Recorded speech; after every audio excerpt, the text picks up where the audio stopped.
Okay. All right. Now, I'm not supposed to be doing live streams because I said I wasn't going to do any more live streams. I guess I lie because I'm doing a live stream now. Okay. So basically, since I've stopped doing live streams, I've had a bunch of people ask me for fucking live streams, and they won't fucking stop. And so now I'm here doing a live stream. Okay. It's gonna be in the dark. It's gonna be in the fucking dark because that's where I'm at. Okay. So you're gonna have a live stream where I am in my car in the fucking dark. Yep, I'm a liar. Yep. So, um,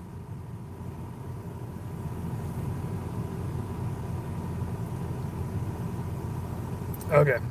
So I'm back. I'm doing a live stream. It's now the night before 4th of July, Independence Day, I think, right?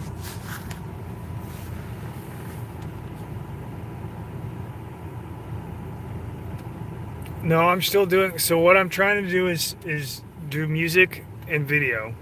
Now the problem, my personal problem, my personal situation is that I've been putting off a lot of shit that I need to take care of for myself, like to be good to go. So that's going to take me a long time because I'm basically like 2 years behind, and so I'm trying to hurry that along as much as I can.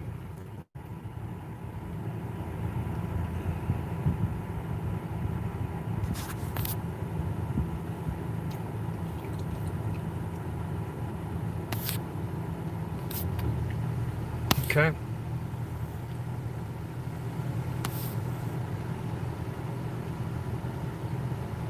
Haha. Ha ha, Conrad. Okay, somebody's talking about the EO.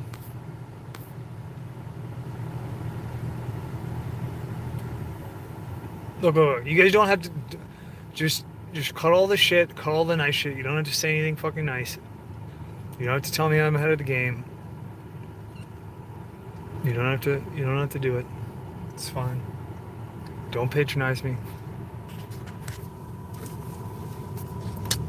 That's not important, right? Like what's important is people, right? Okay, so we've got people working on the 13920. Let's get into that. First let's talk about um first let's talk about before we do 13920, let's discuss um let's discuss how things have changed for people uh, from stumbling on these streams, or from I don't really know what kind of people we have here. If these are people that followed the Carnicon project stuff, and then just like transition to this somehow, or if people like stumbled on it randomly. I don't really know, but let's discuss you know how your perception has changed since you started looking at information in this way.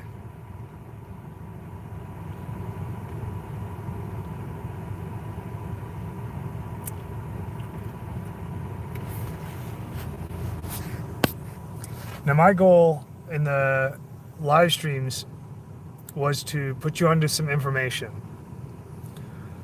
and to give you a taste of the future, and to give you a Rosetta Stone that you can then hold over your eyeball like a little monocular, and then look at shit and have it make sense, right?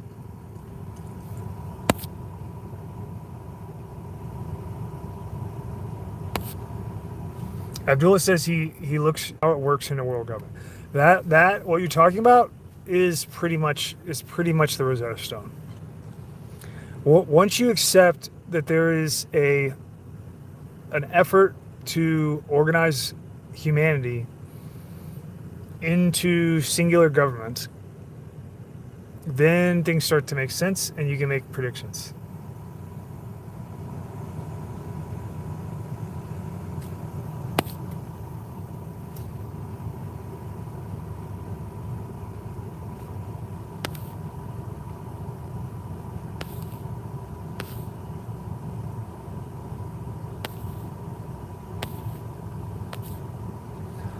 Tristan says he went from a light skeptic to a heavy skeptic.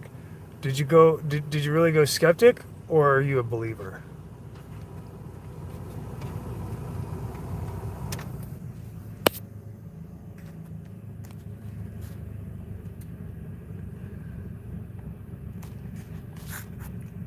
Yeah, Abdullah repositioned his threshold, his time threshold. So Abdullah used to think we need to stop the threats from gaining control of the government. And now he realizes that happened a long time ago. That I would agree with that. I would agree that that is the primary dissonance, logical dissonance to defeat is primarily number one, like what is the actual motive of the mechanics of the world? That's the first one, right? Because most people view world mechanics as they project their own, inner their perceived inner motive for why they do things, which isn't even correct typically. Like typically most people don't understand why they do the things they do or like the things that they like or effort towards the things that they effort, but they apply that their false perception of that. They project it onto the world and onto structural systems, and that causes a lot of confusion. And the second dissonance to defeat is like once you accept that, okay, this is like a this is a control thing. This is an effort to inundate everything under apex control. Then you have to defeat the dissonance of like how far down this timeline are we? Like how is this a future thing with future threats, or is it like way past that and it's already there and now they're just realigning the public mind to accept it?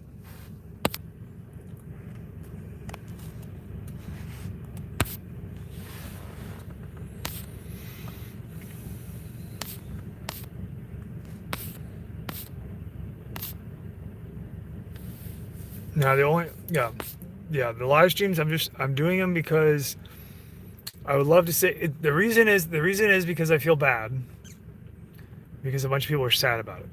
That's honestly the reason. And we can afford it right now. So I'm doing one right now. I'm not going to do as many as I was doing.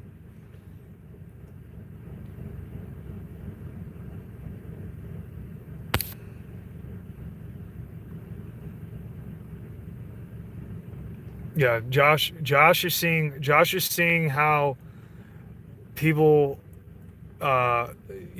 literally work under the money system. He's seeing how like that's the boss.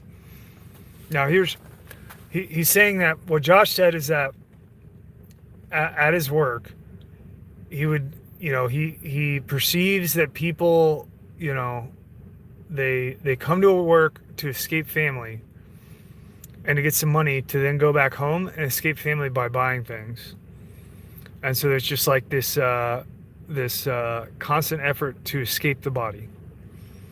And that's exactly correct. That is exactly what's going on. And that's the reason that things like the opioid epidemic are so easy to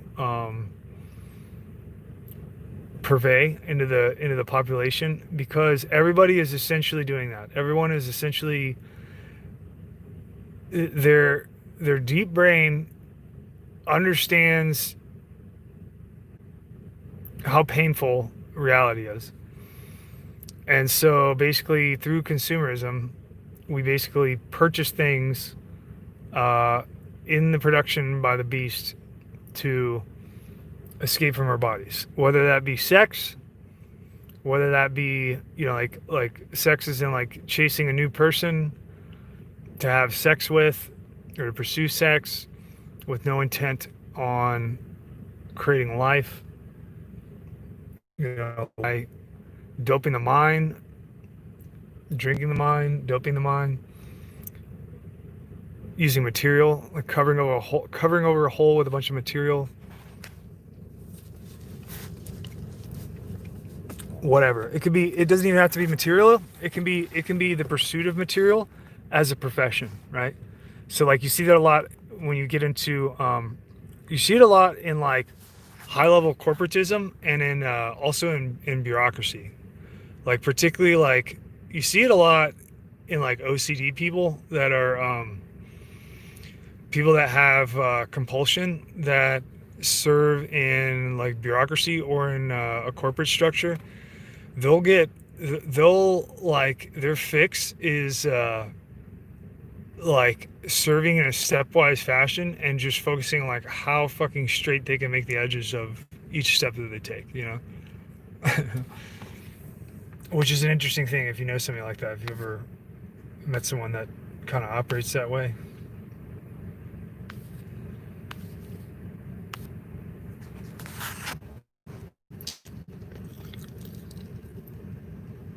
Yeah, Josh says he doesn't see many differences between a drug user and a management professional. Both are abusing substances, money one, drugs for another. Yeah, that's exactly correct. So there really isn't much of a difference. One is just way more physical, and one is on a one is in a, I don't want to say an intellectual capacity, because the only thing that they have in common is that they're not aware of the mechanics of what's going on. But it's in the mental, like using drugs to escape is also mental, but it can be, you know, it's physical and mental.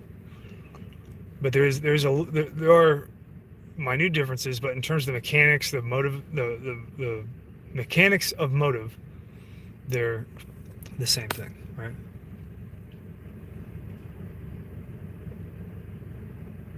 Yeah, yeah.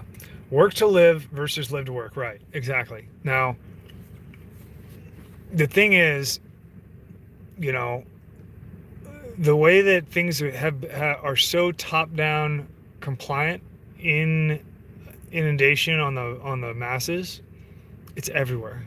So it's basically, you know, like the economic grip is fucking everywhere, and you really can't get out of it. If you're super lucky, if you're super lucky, you inherit property in a county somewhere in the United States that is so rural that they don't have their shit together. They're not getting grants and fed money enough to have them start sticking their dick in your family. You know, like coming in, like fucking up your shit, and like, you know, tying in your physical location, your community into like a control paradigm. If you're super lucky, you live in a county where they just don't have their shit together. They're too poor, and so they haven't got there yet, and they're multiple decades behind. And then you inherited property, and your property tax is ultra low, and so you can have a job that is very low paying and gets you by. If you're super fucking lucky, you can do that. But that is not a majority of people.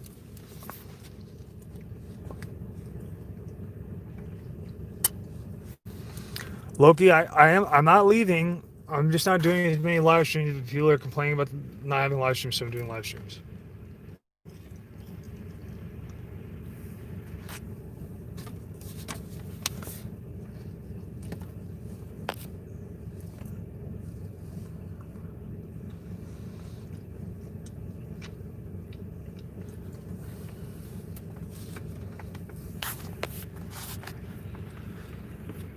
The dollar sign certainly has some connection, like some biblical connection.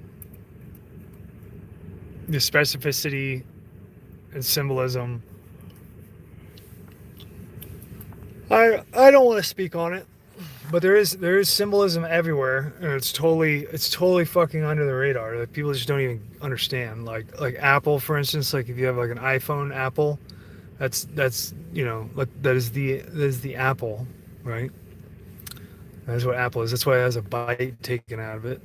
If you didn't know that. The other reason that Apple uses like a rainbow is because that's it's loosely representative of no hide flag. If you didn't know that.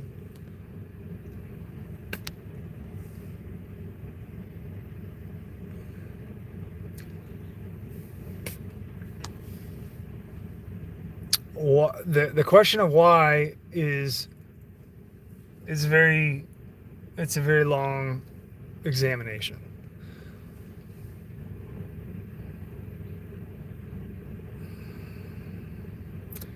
But like symbols are extremely powerful, and you should. My recommendation is to discard them, right? Like to discard symbols and to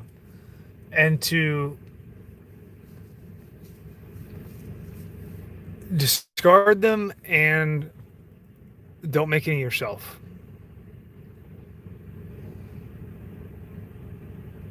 What is the meaning of life? The meaning of life, the meaning of life is to bring God into the world. That is the meaning of life for all people.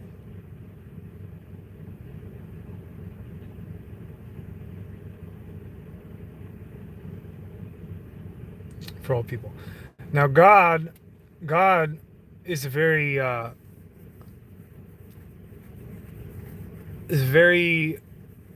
abused term.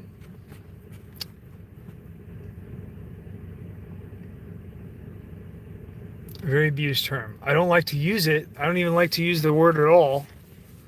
But if I don't, this conversation will get really confusing quickly.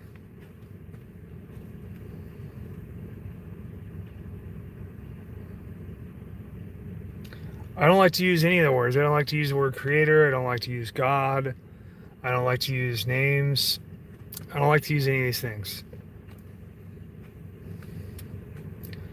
They have like as soon as the reason why is because when I use a name or word, there's a quality there's a necessitated quality of possessing it in the mouth, possessing in the mind, and it's somewhat well, go back and watch the beginning of the stream. I already explained this shit. It becomes somewhat a you start to when you start to use the word God, what happens is it invariably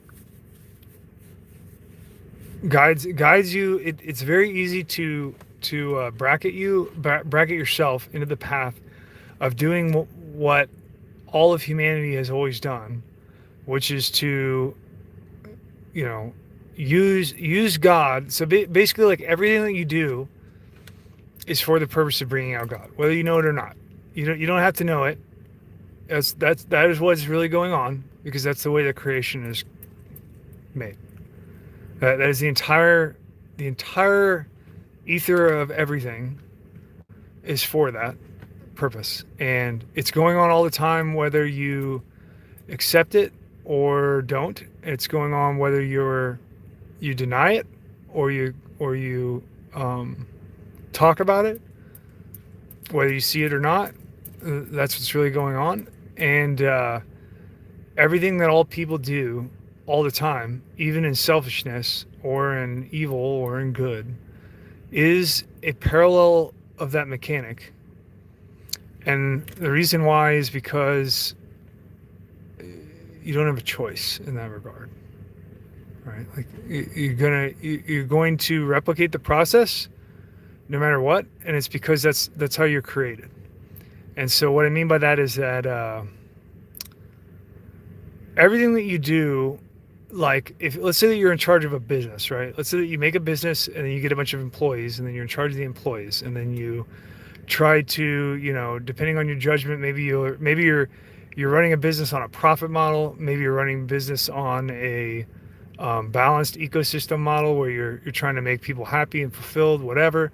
It doesn't really matter what it is. You're going to replicate a parallel micro construction of creation in your execution of what it is, right? It doesn't matter what it is.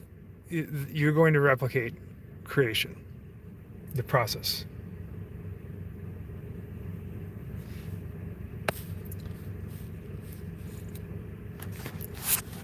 If you're going for a profit model at the end of the day, like once when you go with a profit driven model for motive,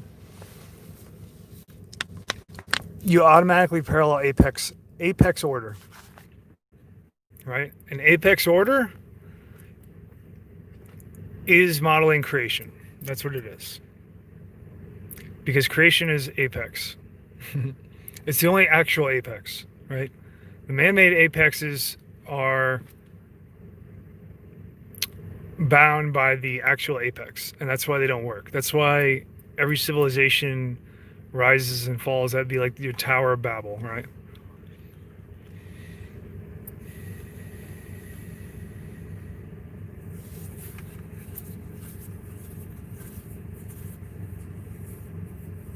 You don't want Scott doesn't want to place. You don't want to place in the creation apex.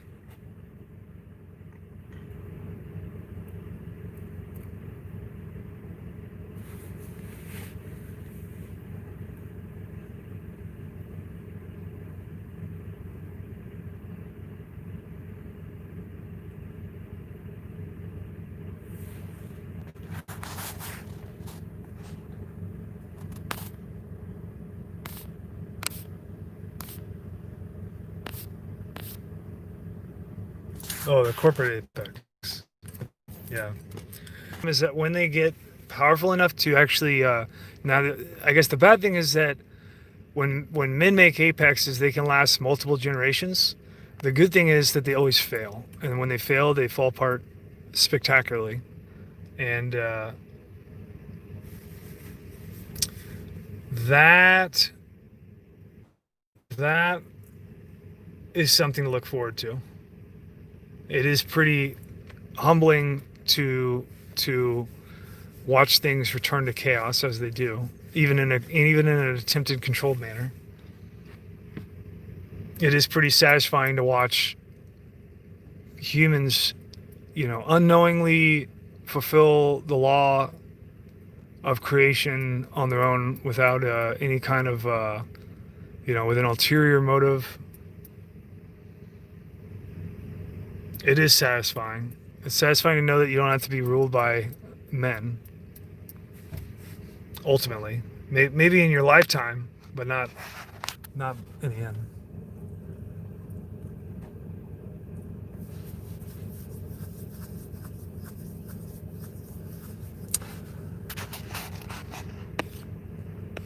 What is the Trump speech?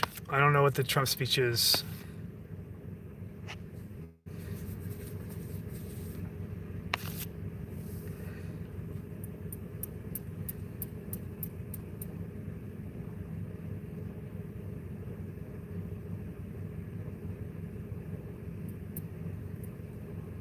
Yeah, that's right. That's right. Christian says that God wants to rule over us, but we keep looking to weak men. That's correct. Yeah.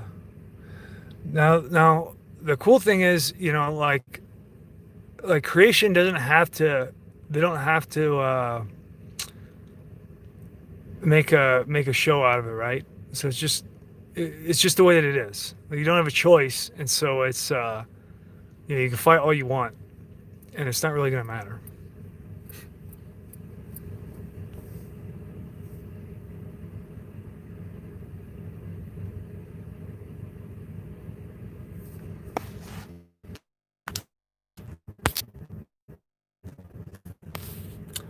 Oh, okay. Trump had a rally at Mount Rushmore.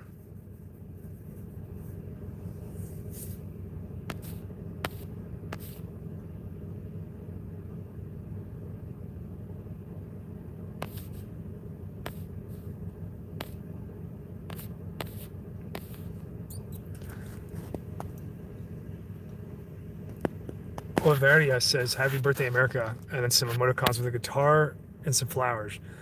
It's hard to tell. I'm gonna assume that that's sarcastic. It's tough for me to tell. I can't really read too much into stuff because I always take everything like it's an esoteric sarcasm.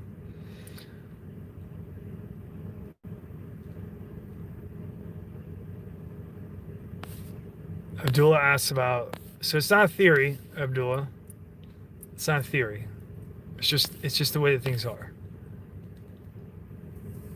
In terms of like trying to categorize the things that we perceive, it's the way that things are. It's not, obviously there's like more than that, right? Outside of us, but it's not like a theory. A theory is like for an application for an apex system. But there's not really much that you can do with this other than just see the world as it is.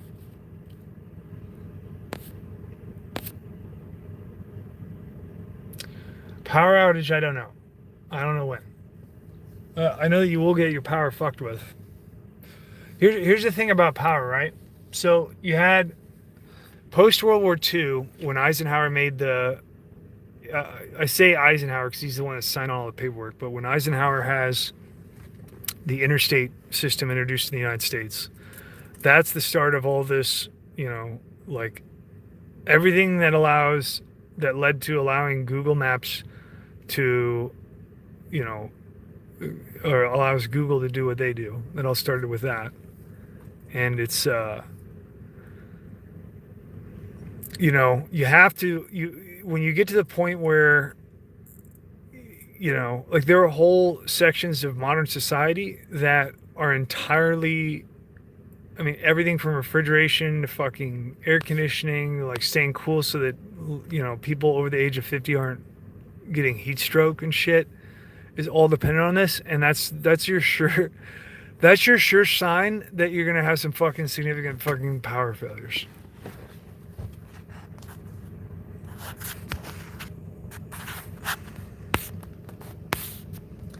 Yeah, the electric boogaloo.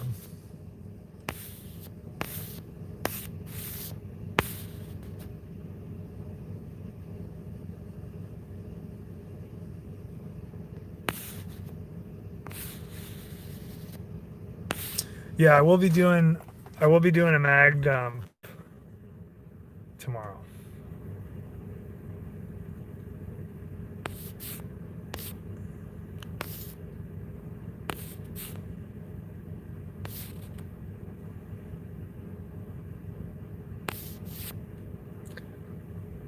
Is Murphy the ATF?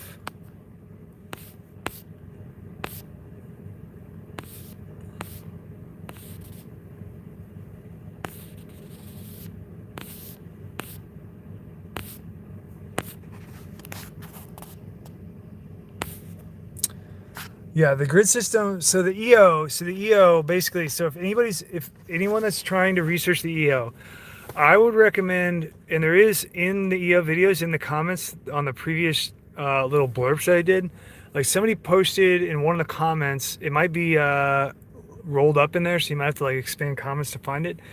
Somebody did post a really good YouTube video of someone involved in the task in the DOE discussing this EO in depth. And when you watch it, he's completely has an entire library of acronyms and cheesy bureaucratic talk from basically like high level.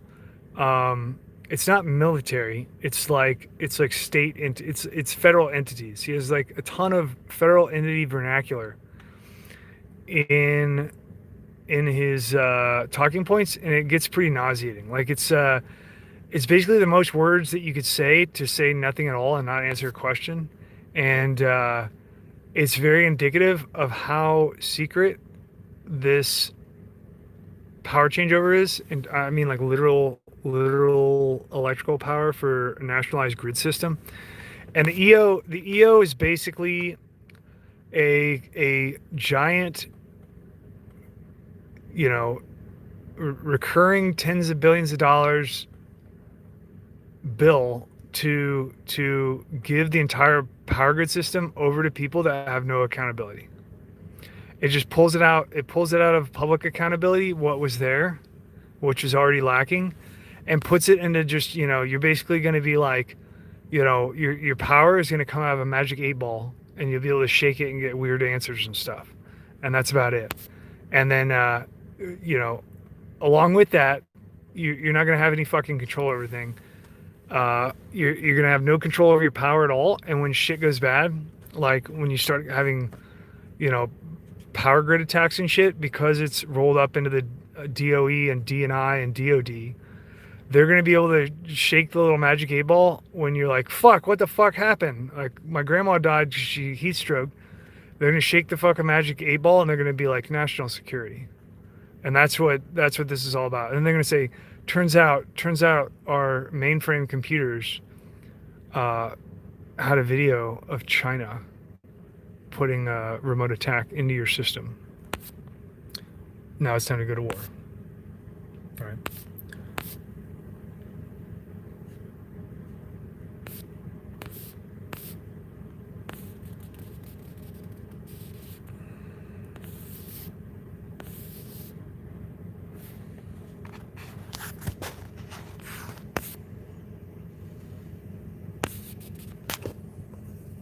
Green flames swirl.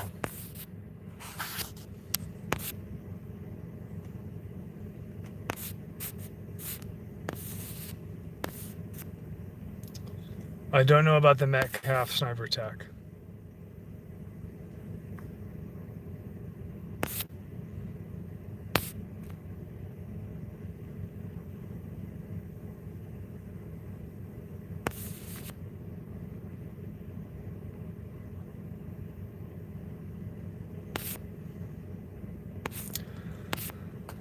Yeah, it's very strange. All this stuff with China, like, what's very strange about world government is that people aren't even aware of how brainwashed they are. And so this whole thing with the Chinese is going to be very interesting to watch for anybody that's awake, because what you're going to see necessarily and logically, you're basically going to have to contrast in your intellect. On one hand, a picture of the last 40 years of the U.S. government and academia and private industry talking about how the United States is like racist and prejudiced and judgmental and really needs to get up with the times. And then on the other hand, while holding that ethos, is going to also arouse the totally unsubstantiated and paranoid suspicion to the point of neuroticism of, like, we need to get the fucking Chinese people out of the United States because they're spies. You know what I mean? So you're going to watch both of these things occur simultaneously and have no resolution between them. That's just going to be really interesting.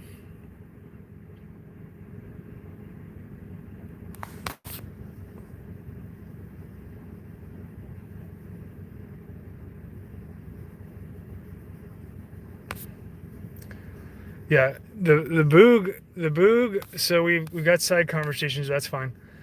Patrick is talking about the boog being a setup. It's most certainly a setup. Not only is it a setup, it's a setup between the federal government and like think tanks, basically the people who advise independent executive agencies. It's got to be really old, right? So what happened was that the movie was made, with being an analogy of how stupid the goy is, and that's what Electric Boogaloo is about in its initial movie, and then it turns into like a double analogy when they, co-opt it into the controlled internal conflict in the United States, and then name it. And then here's the thing about it, right? So they basically, when they chose to take the word boogaloo and then turn it into a program, like a social program, they're doing a couple of things. on the esoteric side, what they're doing is they're paying intellectual reverence to the initial creators, both the directors and producers, because it's an Israeli. The Electric Boogaloo film is an Israeli film project, right, in Hollywood. They also the directors of that film, the director of the film, also, no, I'm sorry, the producers of that film also produced like a movie called The Golem with Charles Bronson, which had to change its name right before release. It was like a B movie with Charles Bronson. They changed the movie, but it does have like a monster in it with that looks a lot like a golem. And the original name of it, the original title was Golem. And when the superstate decided to pay homage to that and replicate its entire function and apply it to this conflict that's coming up, this control conflict, they're both paying homage. They're both paying homage. They're showing intellectual superiority by being able to like flaunt this concept that they put out and have people have no idea what it is. And so I'm sure they take extreme pleasure in knowing that people are completely embracing something that they created that's going to ultimately be used against them. I'm sure they take pleasure in that. It's almost like a serial killer, like taunting a victim, in a way that they don't understand. And they get pleasure out of the like the background setup and all the facets of how they have control over the people, like whoever their victims are. They get like a personal pleasure out of that, and watching the victim not understand what's going on while they're suffering, right? So it's kind of like that kind of deal. And then the other side of it, on the practical side, the Boogaloo is it is a so as soon as they introduce it now with social media, the way that the crawlers work and with Google, they're basically creating a file, like they're basically creating a digital file system where if you engage with the word, you automatically get, you're automatically indexed into that file system, and so they create the flavor, they create the paradigm of the Boogaloo and what it represents, right? Like they control what it represents as a mental image. Like we see it, the American public sees it as like, yeah, Hawaiian t-shirts and like shit's crazy, right? They see it as like, yes, Golem, you're going to get crazy and you're going to take down your own country. And then they're parsing you into, file categories by the use of the term digitally, right? And so this is like the practical aspect. And this is the reason that you have things like the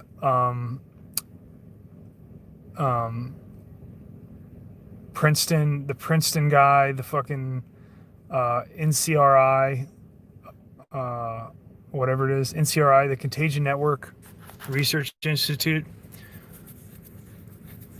Network Contagion Research Institute. This is the reason that you have these guys get full frontal access to the executive independent agencies out of fucking nowhere.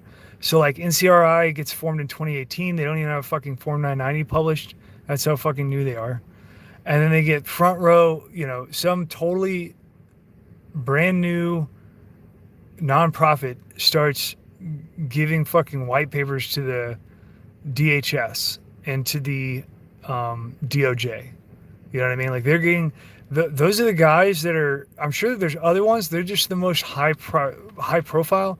And by them, it's really just like one guy. It's fucking Joel Finkelstein, who won't do a fucking interview with me because he's apparently afraid. If you were really trying to like mend fences or like have a deeper understanding of whatever the fuck it is that you think you're talking about, then we could talk about it and really get into some real information here. But that's not going to happen because that's pretty much the opposite of what he wants. He's probably like scared shitless when I start talking about him, because he definitely doesn't want to be known. He doesn't want to be known to anybody except when he's having closed door meetings with the DHS and the fucking DOJ to set up the United States to kill each other in a controlled civil war, that's when he wants to be known. Like he wants high marks there. He wants high marks when the doors are closed and he has no critics and no examination of what he's saying, and everybody's wearing a suit and tie and nodding their head and stuffing fucking $100 bills in their mouth. He wants high marks there. He doesn't want high marks when it's somebody that doesn't want anything from him and wants to check his fucking homework. He doesn't want high marks there. He would rather just be invisible. Well, here's the thing. It's not really errors. They're not really making errors. It's just that he's writing his own reality, right? That's what's going on. And it's for the purpose of the Boogaloo program, right? So he's writing the correct parameters for that. They're incorrect in terms of logic and reality, but it doesn't matter because that's not the point of it. The point of it is to get the federal government, which is getting paid to do whatever the fuck they're told by the world government, to start fucking taking regular American citizens and engaging them and shooting them. Like that's the entire point, you know? That's the entire point of the whole thing.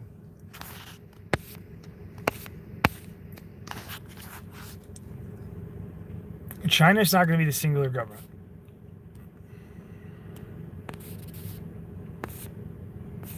I don't know where you got that. I've never said that. Yeah. Yeah, so Willpower says the Boog is just a dance. That's exactly right. So the original film is a breakdancing film, The Electric Boogaloo. Break 2, Electric Boogaloo.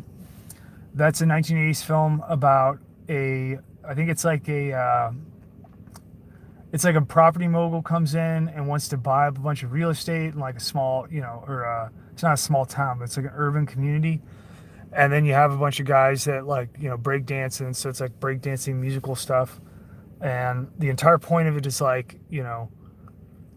it's a show, right? Like obviously breakdancing doesn't have anything to do with reality and is ineffective. Like if you were actually trying to solve something with someone and they were in a hostile takeover of what you're trying to defend, and then you do like a little breakdance, then it's like, obviously that doesn't work in real life. It works in a fictitious, fictional story that's musically based in like the pretend world of a child's mind.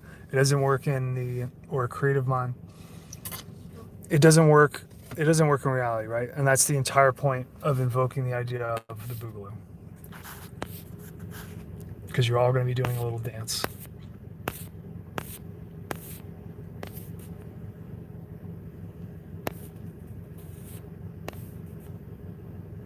Yeah, Globus, yep.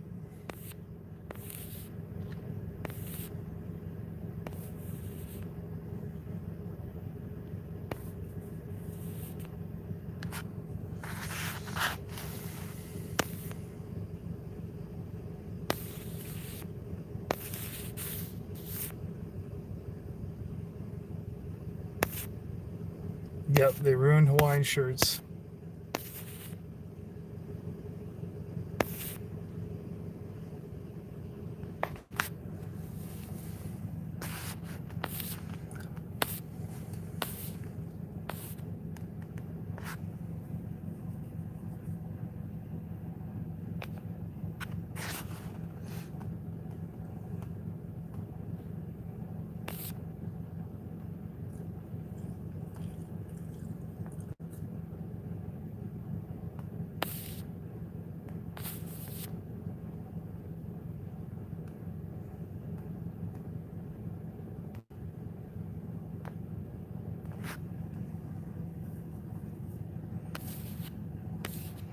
Apparently, somebody says that customs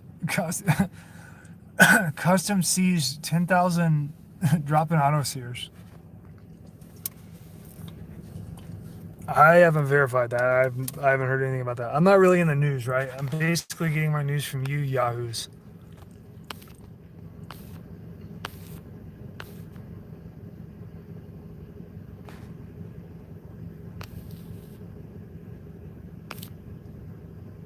Yeah, right. Kevin says I can picture it now. The gun community will call anyone who doesn't want to go fight China and be drafted a coward. It's so easy to manipulate.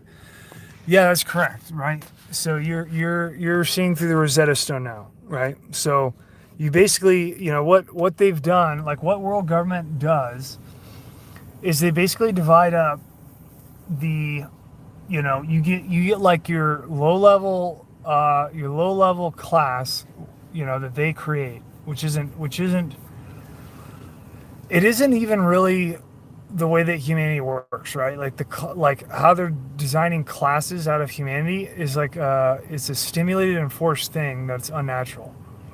But they want to stratify society as much as possible along the the the metric of how the stratification works is on the level of compliance. That's it. So the division of society has nothing to do with ethic or like what you feel about people and like how much you want to give to other people. It doesn't have anything to do with that. That's just what we think as in our position from inside the fucking cattle farm. How we are actually divided is based on the level of compliance or based off of the amount of energy and the amount of intellectual trickery that's required to get you to do what you need to do. That is what stratifies you. And so on the lowest level, you have all of the people that do directly what they're told. So that would be like the people that worship government. That would be like your bureaucrats. That now these can be people that are intellectually, competent. They can be, task performers. They're competent task performers, but it can also go into people that are directly dependent on the government. Like welfare recipients, but it doesn't have to be, right. Like just because you get welfare doesn't mean that you're in this group. But it's everybody that when the government says jump, you go. How high is what you normally say. I'd say it'd be more like, depending on the type of person, they'd either say how high if they're a bureaucrat, or they'd say, or they just like double jump if they were a bureaucrat, and if they were like of the destructive class, like the low pro destructive class, or destructive general public within that class, then they would say like, they would say something like, what do I get for it? So that's like your low strat. And then you've got your mid strat is going to be, oh man, I'm way behind on comments. Sorry. The mid strat are your people that, they're like all the people that are just like, that's the way it's always been, So they're people that like, it wouldn't matter if you fucking unfolded the book of creation and just like revealed it to them. They would be like, well, yeah, that's great, but I gotta get 2 pounds of ground beef tonight for dinner, or else my wife is gonna chew my ass. Like that's your fucking your mid strap, right?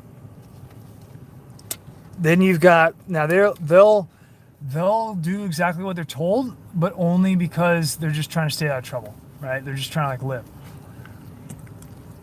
Then you've got your strat that you're starting to get higher now in the strats. You're getting to the people that resist, right? Like mentally, intellectually resist. Now, when I say intellectual, it doesn't mean that they're smart. I'm just saying like the quality of like how they interface with the control paradigm is intellectual. So like they have to be tricked. So that would be the lowest tier of this would be like your Fox News people, right? So like Fox News is directly related to CNN. Like your or conservative identity. Your conservative identity is directly related to its antithesis, which would be like your Marxists, right?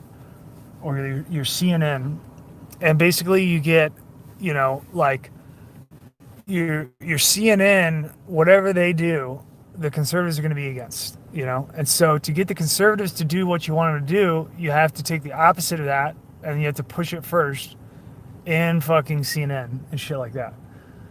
Now you're going to get, no matter what it is, it's going to be resisted, right? And this is like the pocket of, it's just like a parallel replication of Hegelian dialectic in a social stratification, okay?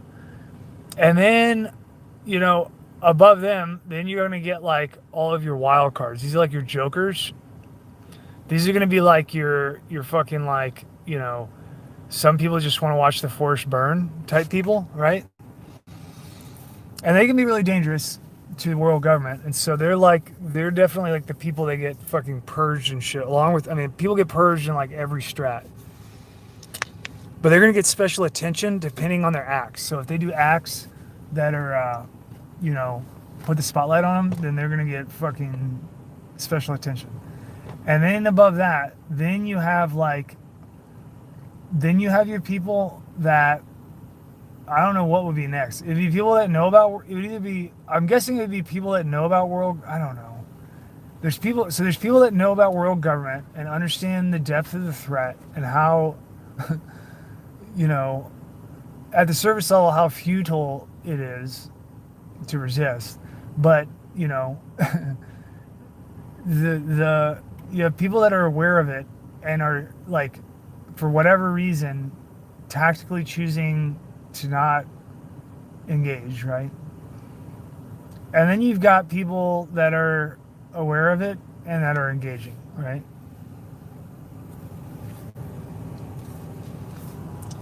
In terms of politics.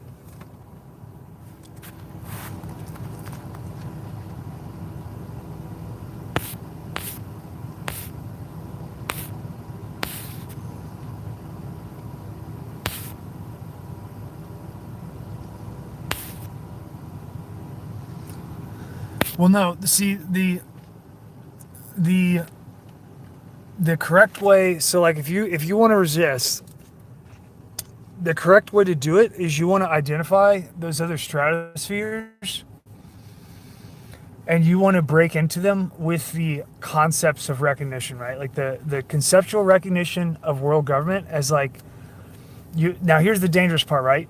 You don't want the people on the bottom that are like directly interfaced with the government. You don't want them to defeat their normalcy bias of like getting to the point where they actually are like, holy shit, there's a fucking world government.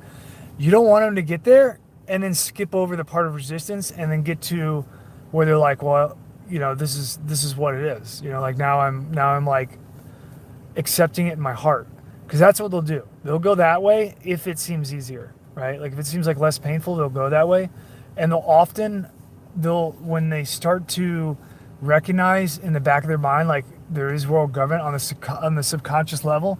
Basically, what happens is that they do a calculation in their head and determine that it's way too dangerous and way too much effort to resist, and so it's far more easy and less painful to actually promote it. And this would be like your Stockholm syndrome taking effect.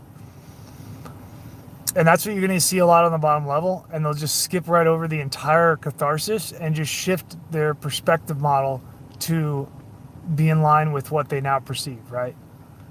Like and then they just make justification for it, so that it's like, totally continuous in their mind. There's total continuity between, the 1980s of like, people drinking Pepsi Cola and, smoking in restaurants and just, eating steak or whatever people are doing in the 80s all the time. There's total continuity between that and like, like firing people for saying that all lives matter or whatever the fuck they're doing nowadays. Like there's no difference, right? They see it as like, this is just the new fucking Pepsi Cola flavor, is me, acknowledging a history that's not even real about like, racial issues that are far, far more severe than what they're saying and completely different in their source of propagation than like the general public.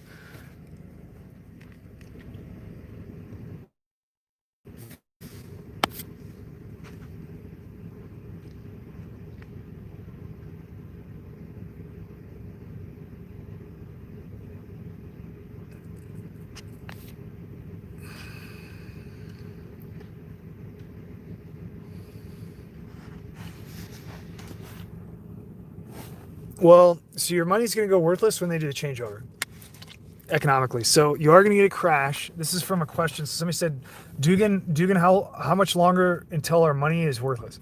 So you've already got the gold backing is increase. If you're not tracking gold, gold is increasing, right? So it's gaining value. If you're not familiar with gold, gold was really stagnant for a very long time. Like for the last, you know, I don't know, 15 years, gold has been very stagnant, and it's recently jumped a lot. And this is kind of like the foreshadowing of the weakening of the dollar. And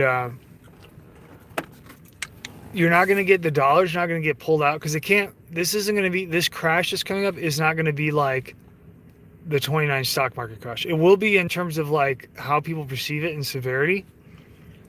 You know, you'll probably get jumpers. You'll probably get fucking all kinds of crazy ass behavior from the irrational fear of losing money. But the it's different than the 29 in that this is going to serve the changeover. So like whatever the new, which is certainly almost certainly going to be cryptocurrency, which is still like the IMF has started experimenting in like island nations and shit with like small level cryptocurrencies as their national currency, and it's still kind of in its infancy. So I would guess that would mean, you know, logically, like they couldn't crash it if they didn't have something already lined up. So maybe they're gonna you know, now this at the same time it is pretty unstable. Like at a certain point they can only hold back. Like once the crack starts showing, there becomes a point of no return where you get the law of diminishing returns, where the international lenders can only pump so much money into it, and then it's just gonna, like, you know, deface itself, you know, and it's not gonna be able to work in terms of energy. Now they have a lot of practice on it, so I don't think they're gonna fuck it up. I think they'll be able to handle it just fine. But they're gonna switch you over. I mean, they're gonna handle it. You're not gonna handle it. Like, it's gonna suck for regular people. But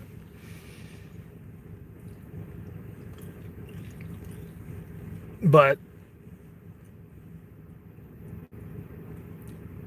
it's not, David. I don't think the NSA created Bitcoin. I think your international money lenders created Bitcoin.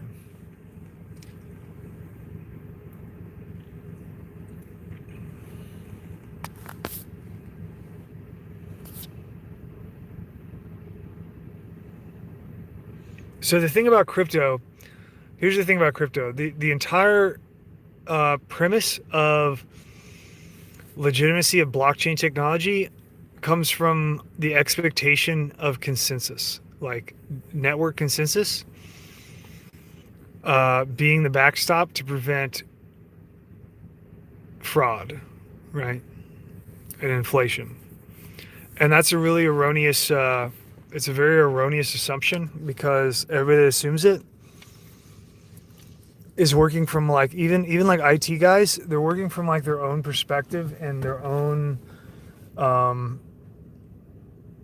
you know, like what they see. They're not looking at it in terms of like how many fucking giant, you know, mile long fucking bays of servers exist. And I mean, it's not fucking secure, I can tell you that.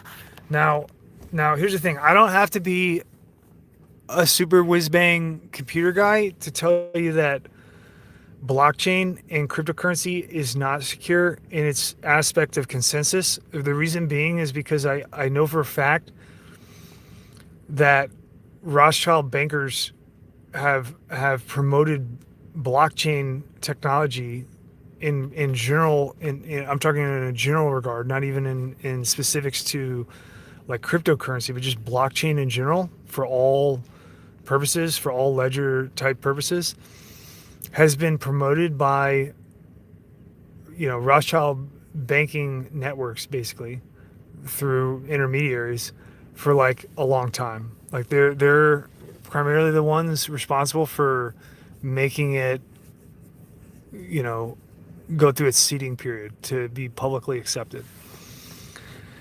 And what that means logically is that it means that it means that it's not possible for blockchain to not be cracked. It means that they have to have started with developing it as a technology with the ability to crack it from the beginning, and then they started a seeding period after that, right? That's what that means, because it's all an investment, and they're not going to make an investment, and they're not going to allow the reserve currency to be switched out and to fall against it unless they have control in the first place, because that's the entire purpose of money, right? So like there is no purpose of money from the apex standpoint, the apex control standpoint. Like our perception of money, of how it's a utility that we use to accomplish things, is not the perspective of the controller's purpose. And so it has nothing to do with it. Like our utility in money, or perceived utility in money, is not the purpose of money. The purpose of money is to control humanity and to guide it in destruction. And so this is, like, this is already established anytime that there's a currency change. And that's how you know logically that they already have to have a method of, simulating consensus in order to inflate, which inflation is simply like the creation of money in a money supply, right? That's what it is.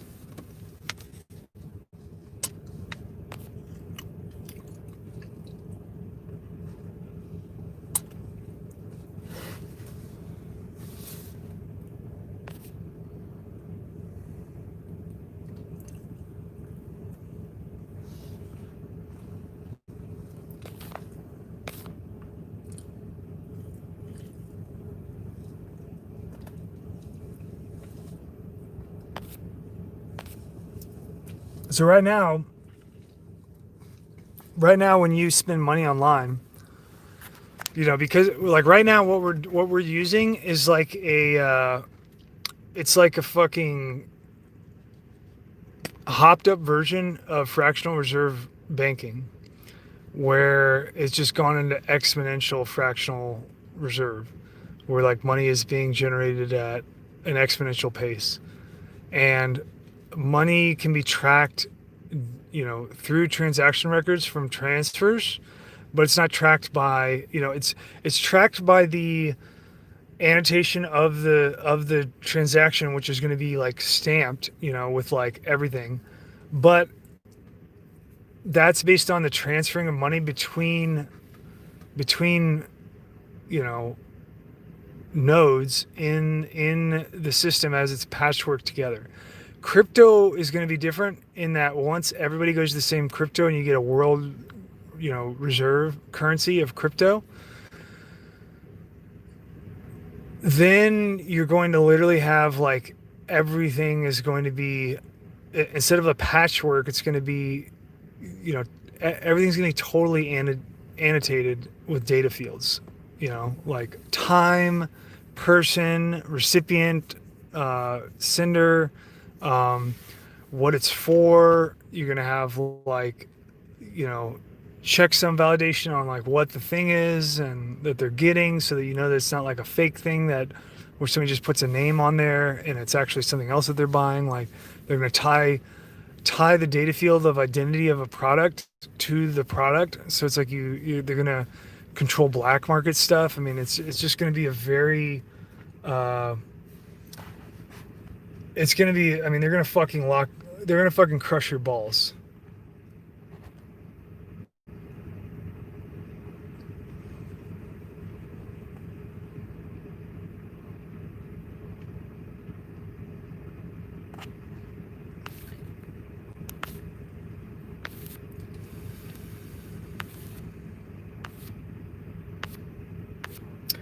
No, there's not much tracking at the Fed. Yeah, the only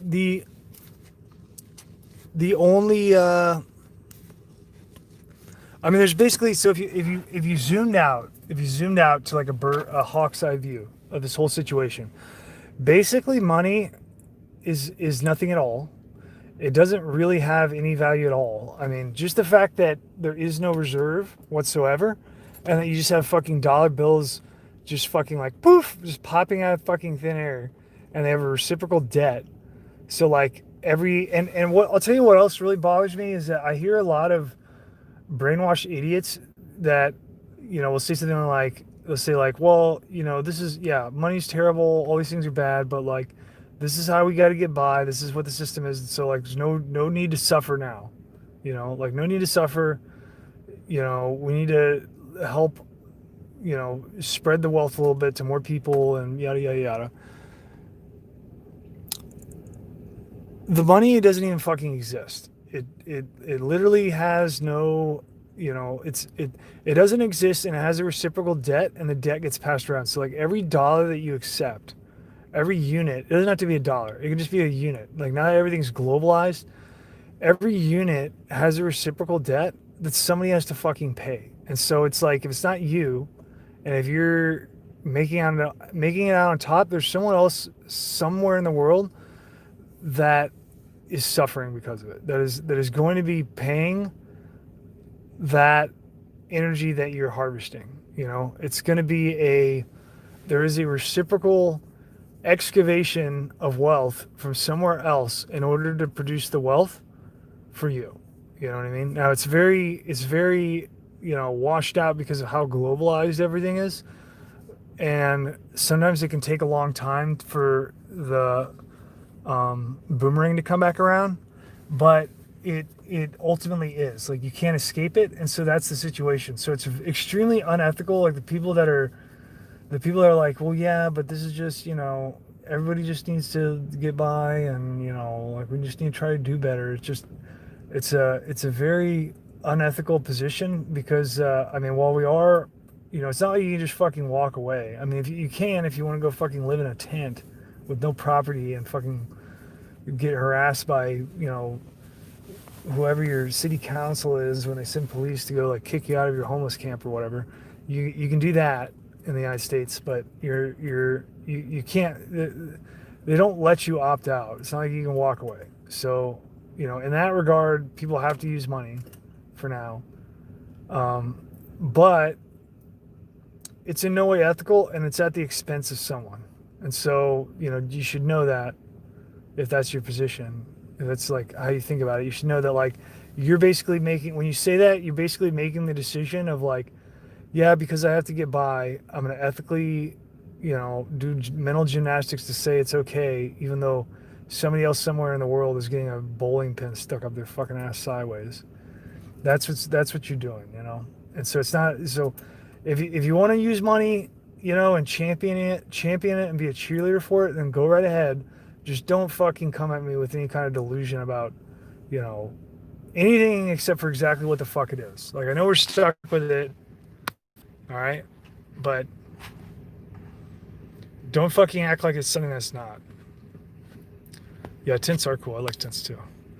Yeah, the tent thing would be fine if you could fucking go be on some land somewhere. I'd be all for it.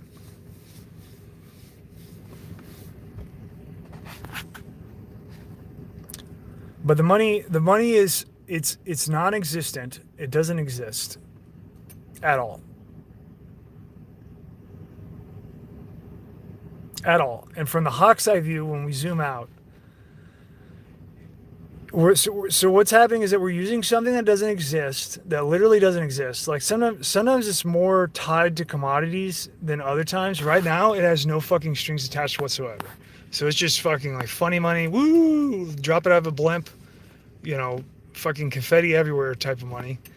And that in itself should demonstrate that if it doesn't have any kind of like tied down reciprocation to a something in physicality, then it's obviously completely worthless, right? Like there is no, it's not only worthless, it's non-existent. It doesn't even exist. It's just fucking like, I mean, it's just fucking vaporware, right? And but it gains existence by our acceptance when we put in labor and sweat into work, and then take a paycheck for it. We are giving away what we could have made using our energy for ourselves, and we're forced to participate because we don't have the ability to walk away, like legally, right? Like the society is set up to be fucking, Emperor Palpatine's guards for the fucking money system. Like that's the entire system is set up like that, And if you go against it, they really fucking break it off in your ass. Now, so the whole thing is completely fake.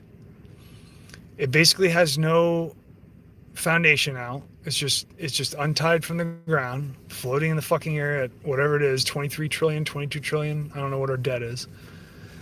Something ridiculous. And it's not just us, it's the entire world. And, what's really happening is that, society has been organized to where you cannot, not just the United States society, the societies of the world have been organized so that they can't harvest their own harvest. They have to like give away their harvest and get in exchange jack shit in the form of like a bunch of digital numbers. And then and then there's a bunch of people that overwatch it supposedly that like say this is good to go. And like what's really happening is that you're just getting value. So like if you grew a crop or whatever, you're actually, if you weren't using money, what you would get for your crop would be way, way, way more. You know what I mean? Like in trade, you would get direct trade. There would be no middlemen. There's nobody skimming off of it. There's no fraud, waste, and abuse. Your energy that you're putting in for your labor, there'd be no fucking shaving off the top. It would be one for one. You would have a system of units of equal measure where it was the same for everyone. Your poor would not be disproportionately affected, and you'd be able to have meritocratic gain that was true and honest. You could have all these things, but instead we just have this little floaty fucking shit sandwich that we all have to take a bite of every day.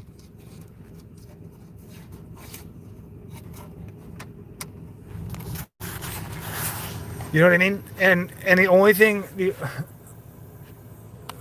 now, if you could get enough people together, you could set up a trade network right now, and you could be legally covered up until the time when they'd start extorting you for your property taxes or whatever, and now you gotta have money again, you know.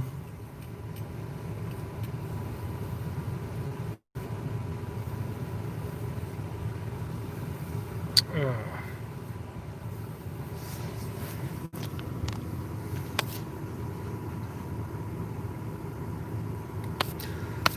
Yeah, trade. So the trading system, right? The ultimate future in the future. Now, let me explain this. So the entire purpose of money, the reason that society accepts it in the first place by their own folly, the reason why is because if you were growing corn, let's say, and you had 1,000 bushels of corn, and then you just wanted like a side of beef, okay, and you wanted to. Now this is a very direct trade. Most of the things that people want, especially now that we're into like consumerism brainwashing, where we're basically like consumer communists and want all kinds of weird shit for our dope hit. You know, if you were trying to trade whatever I said, 1,000 bushels of corn, and you just wanted a side of beef, well, you know, it causes issue. Or let's say you don't want a side of beef. Let's say that you wanted a car. Okay, well, the guy that's got a bunch of cars may not want any fucking corn. They may want, you know, fuel or whatever. And so, like the guy with the bushels of corn, you know, how do you turn? I mean, obviously, you can make some ethanol fuel. You know, if he's got a like a good corn for that. But you know, there are middle operations that are necessitated here that can't function with the system of direct trade in any kind of like satisfaction, right? For the people involved in the trade, it's just too inconvenient, right? And so how money used to work, the way that people would accept it, was because you had a medium of exchange now, and ideally, in theory, you should have one for one. So like the you can use the medium of exchange, and now you get reciprocal value for whatever it is that you're trading. Now, obviously, if you're fucking, you know, printing money off of, not even printing, you're just having like ones and zeros pop out of fucking nowhere in computers to generate your money. Obviously, it's not one for one, and the reason that you don't see that is because it's being sent in a giant circle all the way around the world and affecting everyone, and has to saturate the entire planet before any kind of problem gets realized. And so it's so disconnected now that it really hides it. But that's what's going on, and that is the reason uh, to permit the exchange of the corn for the car, or whatever whatever the um, what's the word I'm looking for? It's like a disconnected fulfillment in a trade that was largely solved by the technology of money. Now, when this started to make sense to humanity, this is because we didn't have any fucking computers. We didn't have any of this shit, right? Everything was just the money would be physical, and then this simple physical thing could facilitate this complex, abstract problem in exchange. Well, now, because of the use of money and because of the increase in velocity of how we harvest material and then turn it into what we want, the side effect of that is that now we have the understanding of computers, and we have the like all of the silica, and like everything's like all of the knowledge is already there. It's very compartmentalized, but it's all there. And so we have the ability to use computers and the internet in order to have a system of equal measure, where we exchange. The guy with the corn is able to input his 1,000 bushels of corn in a convenient way into a system that then finds the reciprocal trade values, and it can go through 10,000 intermediate steps in order to get the product that they want. And it can correct itself by updating and measuring of the exchanges that are taking place, which is basically like an automated price fixing, basically. But it is, what's great about it is that if it was gamed, then you can always just be like, well, I don't want to trade that, And then what ends up happening is that somebody else who has the same thing that was being gamed, like let's say you had these old sly ass bankers trying to make their own little fucking computer and fucking slip a sly one into the system and be like, we're gonna fucking inflate the numbers on this or that, or cause scarcity here or there or whatever. They're going to basically create a situation where it's like the trade value isn't worth it, and the person's just going to say no. And then if we're talking about a situation where you're going to get competition, causes the competition, free competition causes the balancing of the ratio of value in trade. And so basically, like what people think of as free market in the idealistic theory of money is actualized when you do commodity trading with computer system and networking. It becomes actualized. Whereas when you use fiat reserve currency, it always stays in theory, and then it never actualizes. And that is because money itself doesn't, it is a predatory thing in the base technology, and that's all that it ever was. And the lure that it solves the problem of how to get the corn into the car, that is what is sold to people in order to get them to accept it. But the thing is, in order to have a currency accepted in the first place, it has to be agreed upon by consensus. Whereas if it was just a person, right? If a person was like, well, I'll just invent a dollar and then you can use that for your medium of exchange. Well, then there's only three people. You know, you got the guy with the corn, the guy with the car, and the guy that just invented the dollar. And they all have to take his word for it. And then everybody else that wasn't involved in that exchange also has to accept by consensus that the dollar is worth something. Well, if some guy just made it up, then obviously no one's going to accept it, right? Why? Because the guy that just printed off the dollar and created it out of fucking thin air just fucking created it and printed it off the thin air. And somebody's going to be like, well, I'm not going to fucking recognize that dollar and accept it on trade because that guy just got free shit for nothing, right? Well, what I'm describing here between three people is exactly the fucking system that you're using, but with way more than fucking three people. That's exactly what's going on. And so it never actually works other than in theory on paper because of this reality. Whereas if you take trade, direct commodity trade with equal measure, and you take your computing power and you quit going to black.com and you start like making a fucking trade system for the world so that people can stop suffering. Now you can have a system that self-corrects and has actual consensus that has no room for an intermediary to come in and fucking skim off the top.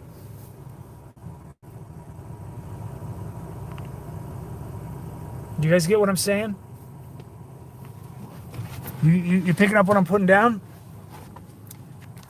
So this system that I'm describing is the reason the reason that you got computers. When somebody says if it wasn't for money we wouldn't have fucking black.com or computers, okay?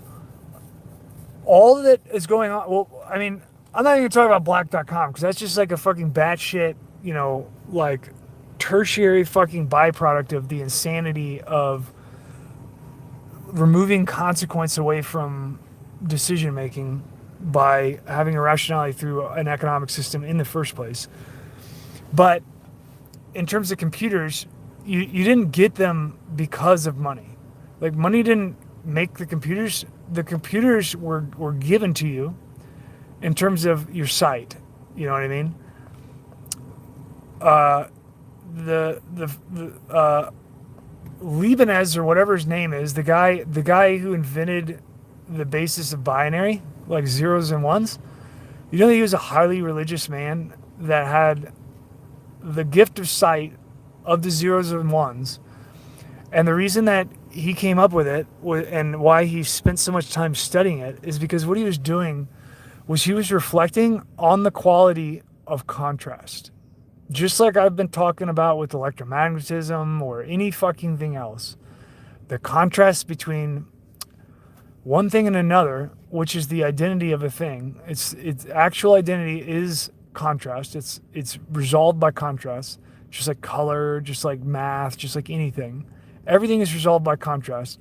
And he was reflecting on this, and he saw it in a spiritual way as related to the Bible and Genesis in creation.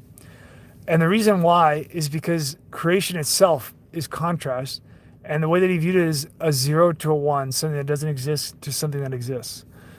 And both of those things require the reciprocal in order to define them as a concept in the mind. To even think that something exists, to even be able to rationalize it and render it in conception requires the reciprocal non-existent state, right? And this is the same state as the 0 and 1 that is in code and the basis of all computer language.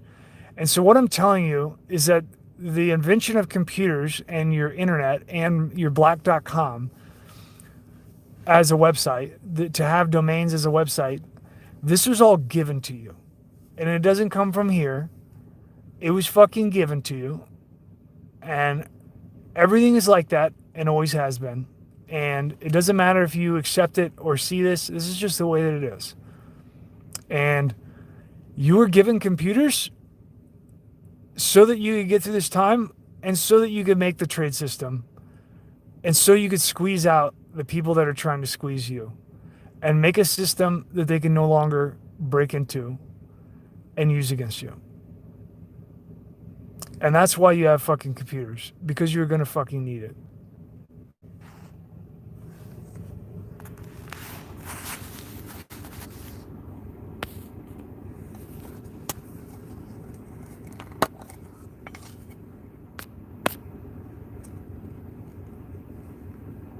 What do you want me to do? What do you want me to do? RH1 in 0?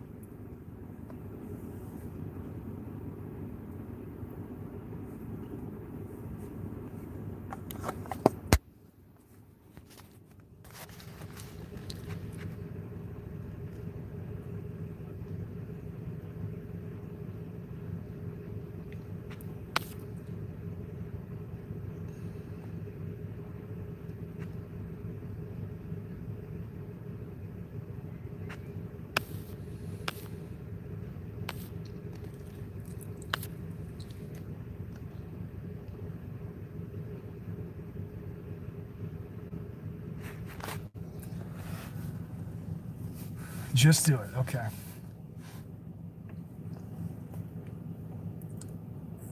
So David asked me what is going to replace. He uses the term petrodollar system, which is a. I'm not gonna acknowledge the petrodollar just because it's so specific. I don't want to confuse people. But the money system is going to be replaced right now. You have a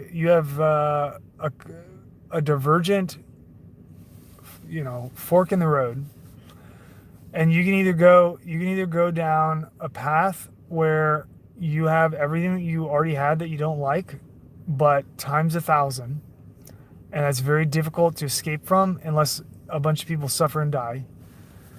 Or you can go down a different path where you eliminate the possibility of people stealing unless they fucking directly use their hand and grab the motherfucker.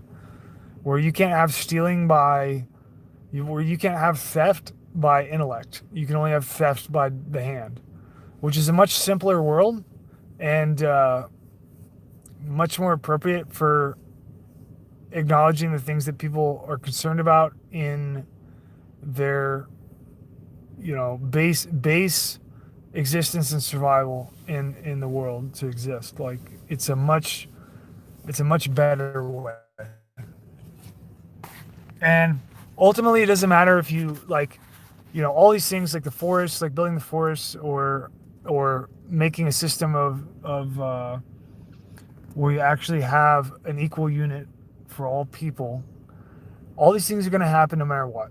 It doesn't matter, it doesn't really matter if you're not into it now. It's going to go there because it's the only possibility. There is no other possibility, and the more that people resist, the longer it will take. But at some point, you're going to run into finality, and you're going to get it anyway.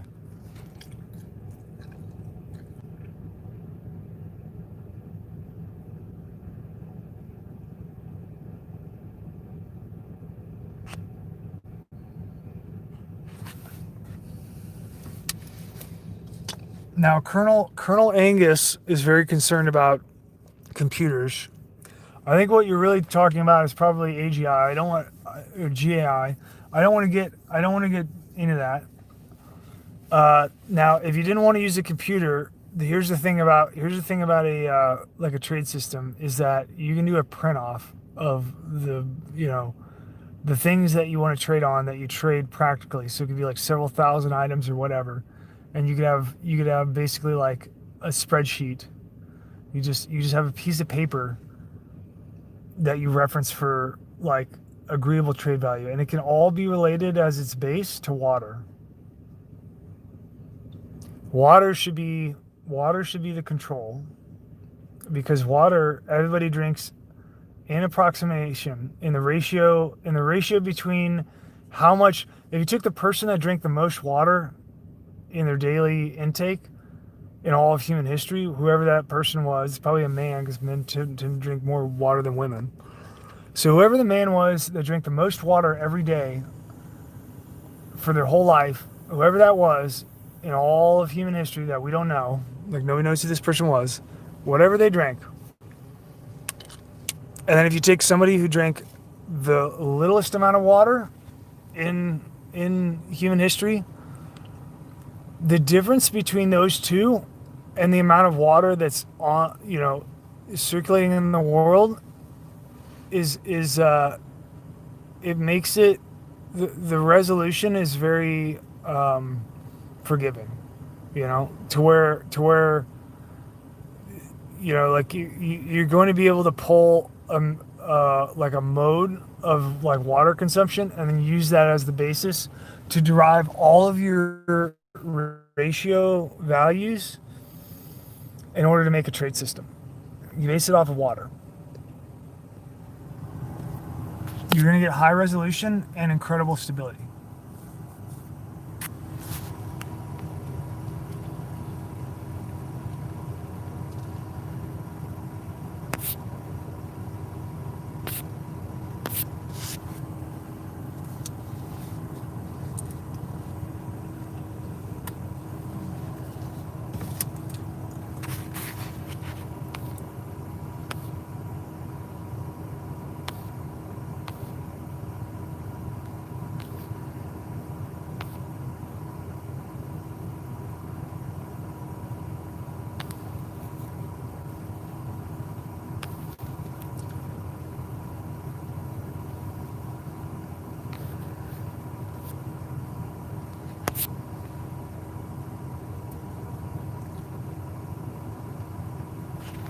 What about fuel? So fuel is really interesting because we're really not tapped into fuel at all. So even with what we have right now, we are nowhere near at all the potential of energy use that we could be using. And I don't think we'll ever get there until it's time to turn out the lights. The amount of energy that's on the planet is so far beyond what we harvest. And in the control paradigm, we're obviously oil dependent, and that's just because that's the control, right? So there are so many other, literally the air that is around you. For anybody that uses pneumatics, like if you use like a pneumatic impact, like I'm talking an impact wrench for taking off car wheels or whatever, you're aware of how much force is involved. Same thing with like pneumatics in mines for like chipping away rock. The most heavy duty applications that we use, other than holding applications like hydraulics, which would be hydraulics, but like in terms of just pneumatics the way they are, which is very underdeveloped, by the way. It's pretty much it's a very slow development in pneumatics because it doesn't have the interest of finance in it. You have air all around you, and that's all energy. It's not only energy that's mechanical, it's energy that is it's thermodynamic. You have everything that's involved in gas law is involved in its potential in air.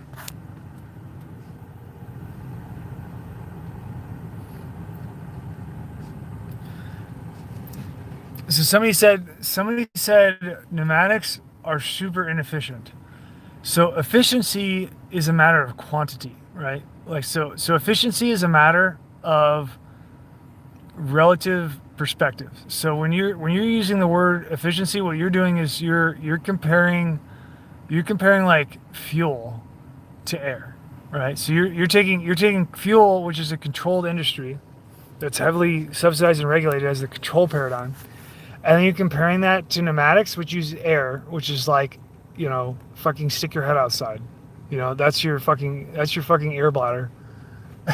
And so, and then you're probably thinking of an electric motor, like a 110 or a 220 electric motor, driving a belt that's running a fucking compressor, a mechanical compressor, in order to compress air. Well, you don't need that. You can, electricity is, comes off of fuel burning, right?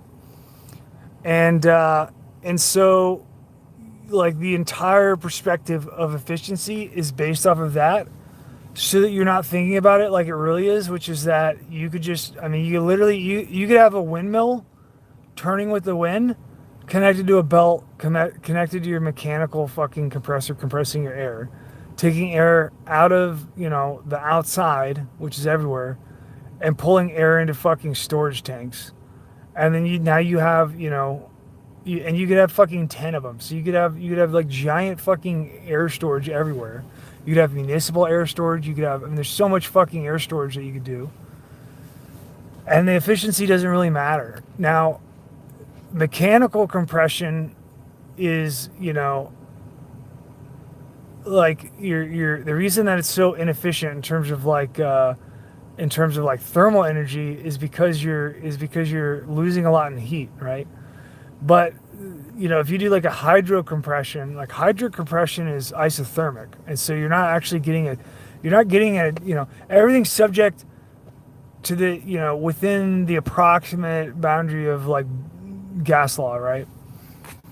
And so if you're doing hydrocompression, you're going through an isothermic compression where your efficiency in terms of energy is way higher. But it's still you have to look at like, you know, like everything has a thermal potential, and so it's not really the appropriate way to measure efficiency. You have to look at context, and when you're talking about like the air, you know, that context matters.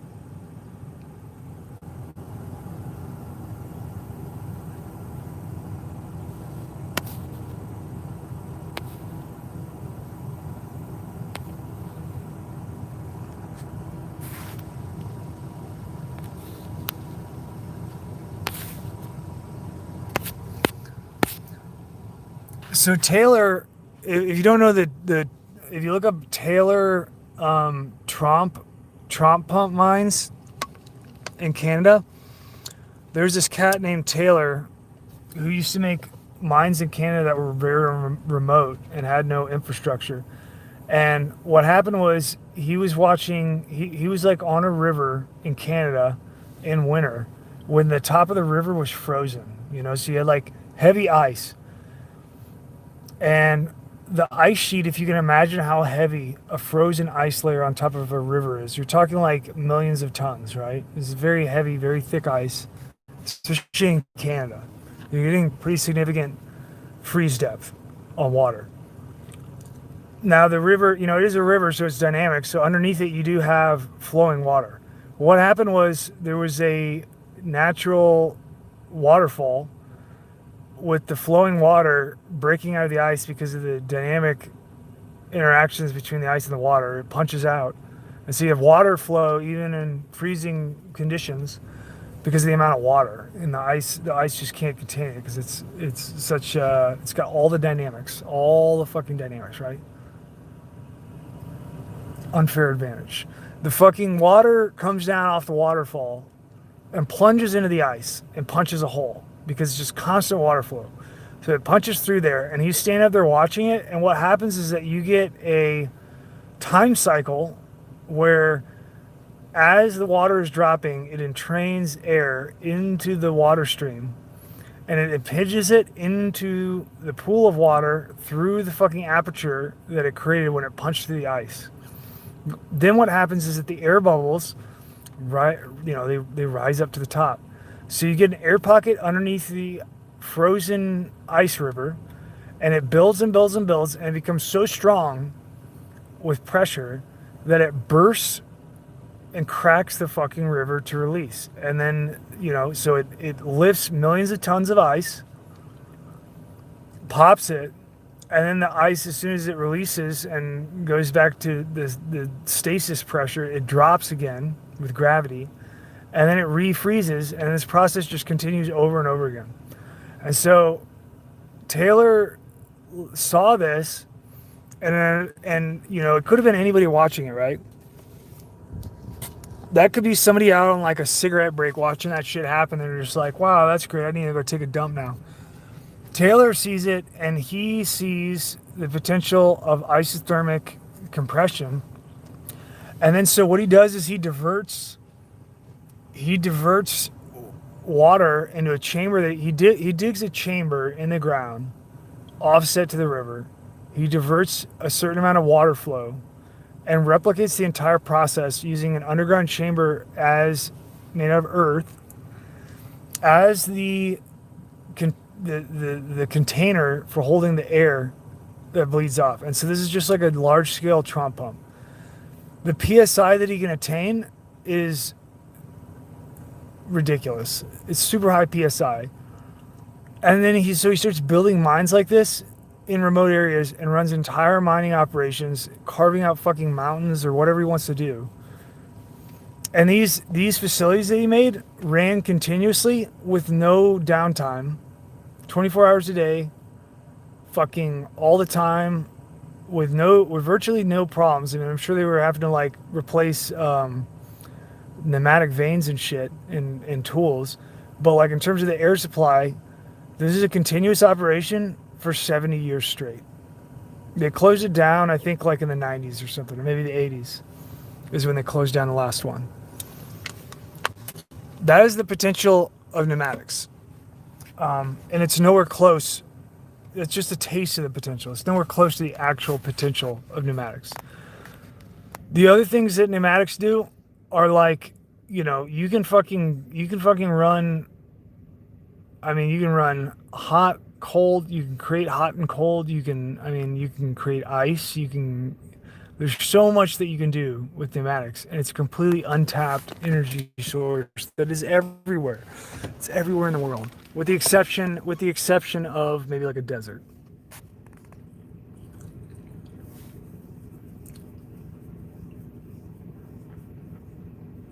So a ram pump. Somebody asked me, "Is this like a ram pump?" So what a ram pump is the exact same principle in a isolated, specific application.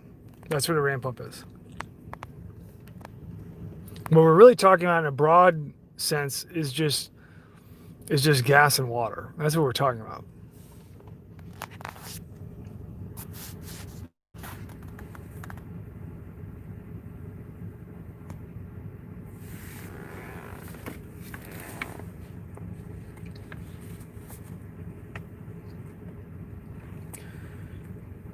Well, so Derek asks, it's not necessarily a source of energy though, it's a medium of energy, yeah?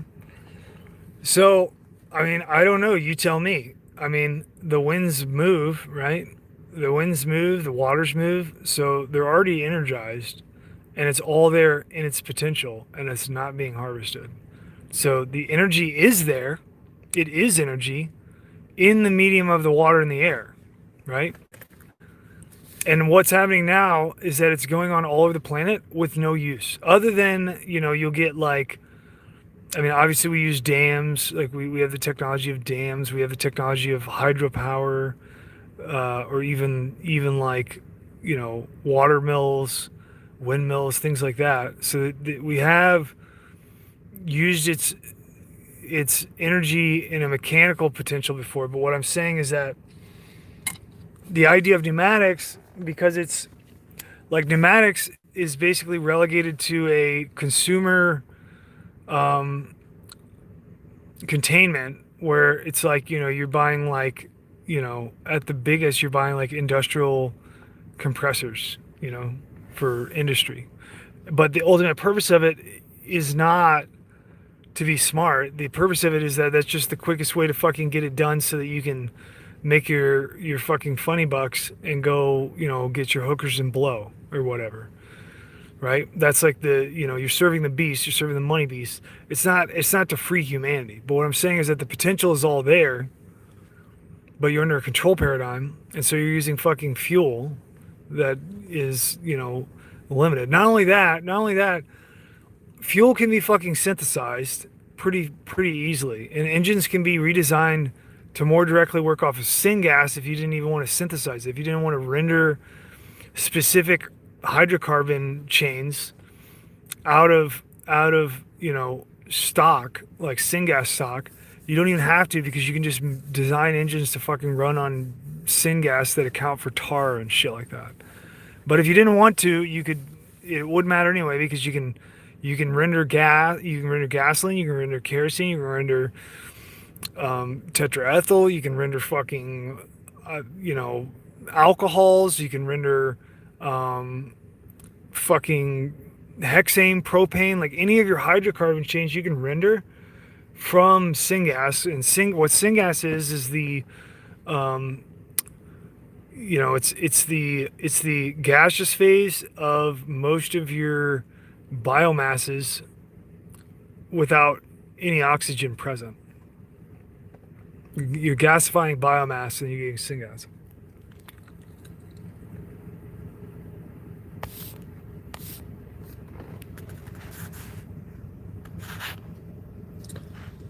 Yeah, I've seen people like small engines. You can typically run them now. Long term, I don't know. Like I don't know if we're talking like a year or if we're talking like 10 years. I don't know, but I have seen. I mean, you can run small engines off of syngas. The problem with syngas is that you're passing tar and stuff through there. At least in the way that people typically process syngas, they're not you know they're not like fractioning it or anything or separating you know, like the heavier components that build up, they're not separating them from the like gaseous energy that's coming through, but you could.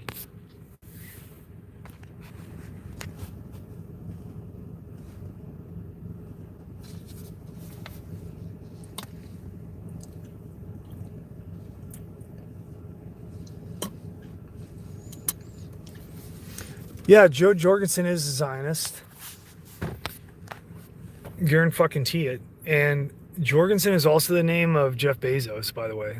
Jeff Bezos' actual surname is Jorgensen. It'd be interesting. I would not be fucking surprised if Joe Jorgensen was somehow related to Jeff Jorgensen, aka Jeff Bezos of Amazon. I don't know that for sure at all. It's just like literally off the top of my head while we're in the stream. You know who Joe Jorgensen's running mate is?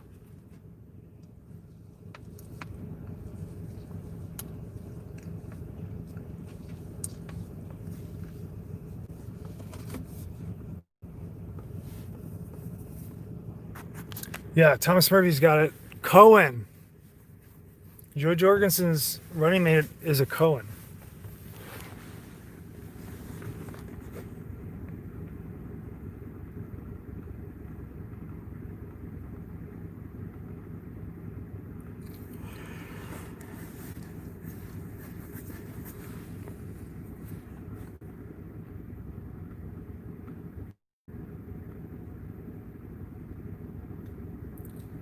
Hey, Rob.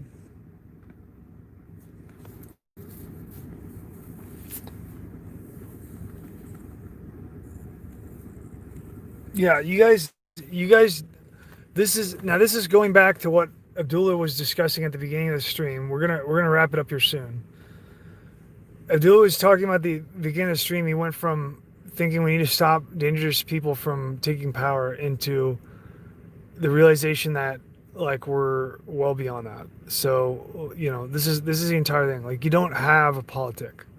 There is no politic. It's an illusion. There is no politic.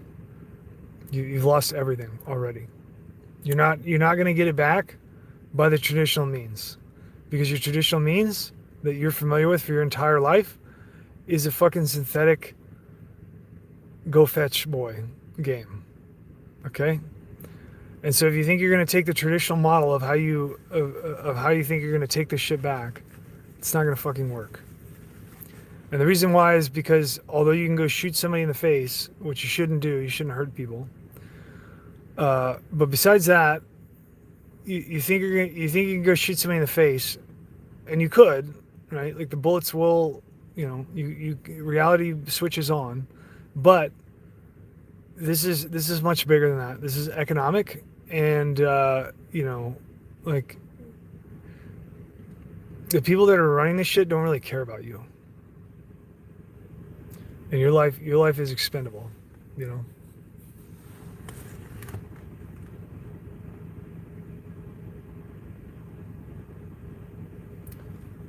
Yeah, you basically have the people running shit that you have people running shit. The people that are actually running shit know what's going on, and they're on the same page. Pretty dramatically on the same page. It actually defies uh, common understanding between people, because you guys don't, like, the people that are coming to understand this.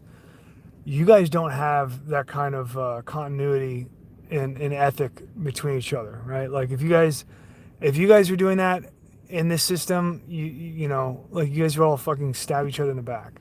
I mean, let's be real here, right?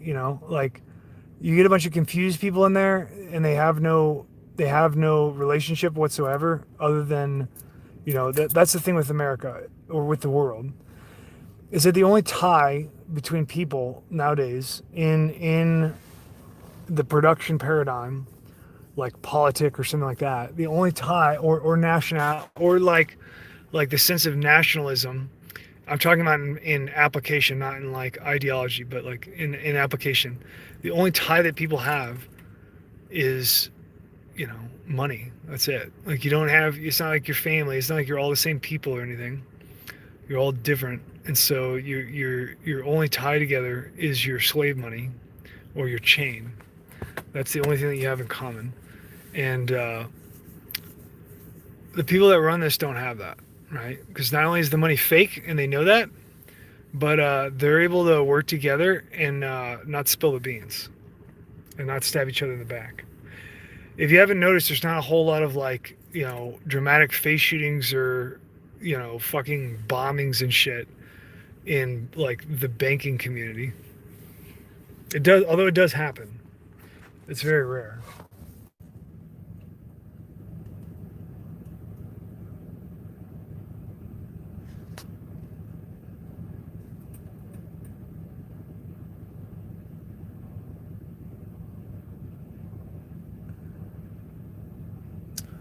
I don't think that Rothschilds have lost their power. I don't agree with that at all. Why do you think that the Rothschilds have lost power?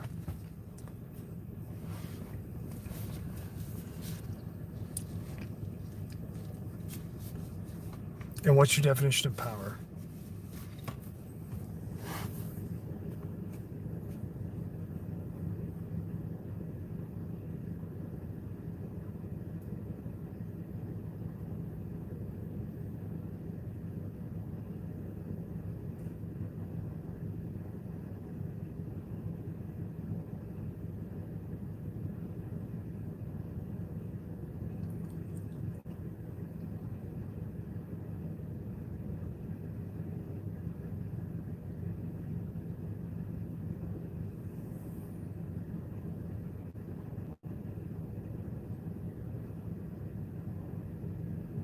I'm trying to decipher you guys' little chat here. It's kind of hard.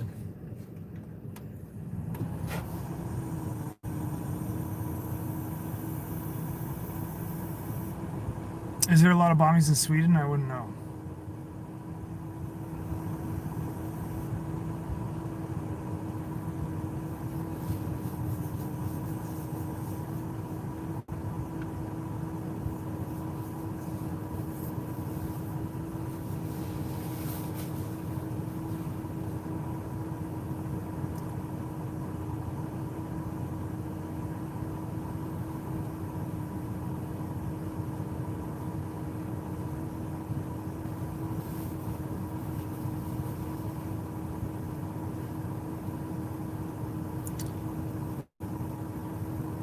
I don't know how the Rothschilds could have lost power if they have, basically, like, made a country. I don't understand where you're getting at.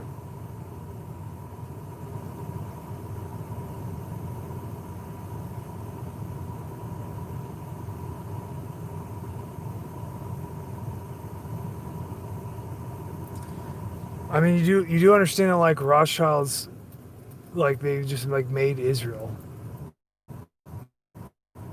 You do understand that. They don't. The Rothschilds don't basically own Israel. The Rothschilds, in terms of paper, like in terms of paper and finance, like the Rothschilds created Israel. Not only did the Rothschilds create Israel, Rothschilds created modern Hebrew as the language. So like modern Hebrew that is spoken and written in Israel is not the same as biblical Hebrew. They have some very distinct differences that I'm not going to go into.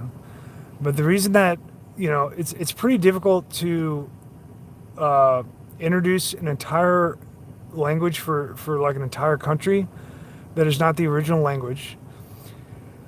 It's very difficult to introduce it and have it take off in like basically like I don't know 120 years, which is what the Rothschilds did.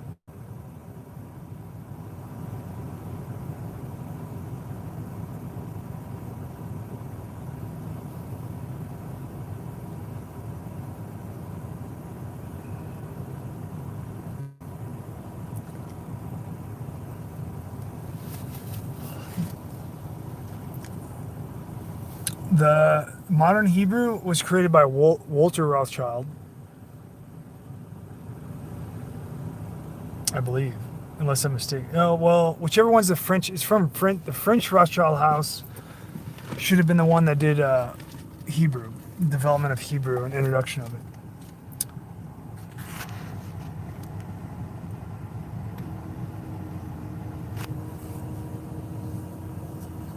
No, this fucking Colonel Angus, you're all right, all right. Colonel Angus, let's go. You and me are boxing here. Let's go. You keep saying stupid shit, and I want to know if you're stupid or if I'm stupid. We're gonna figure it out.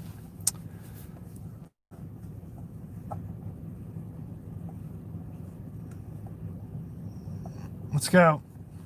Clear the net for Colonel Angus. We're having a boxing match.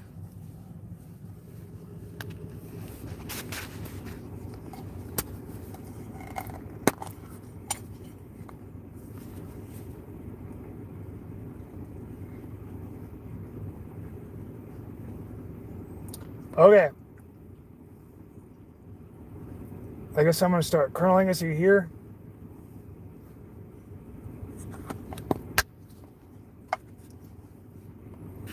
And there's, okay. I'm having a boxing match with Colonel Angus and Deuce Ex Machinima.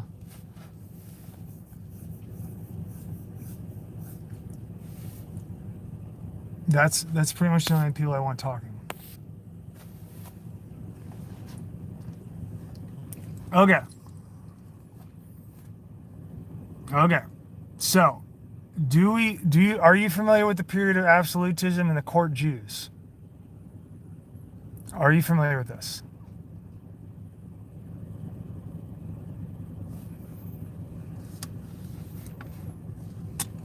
The reason I'm referencing this is because it's pretty difficult to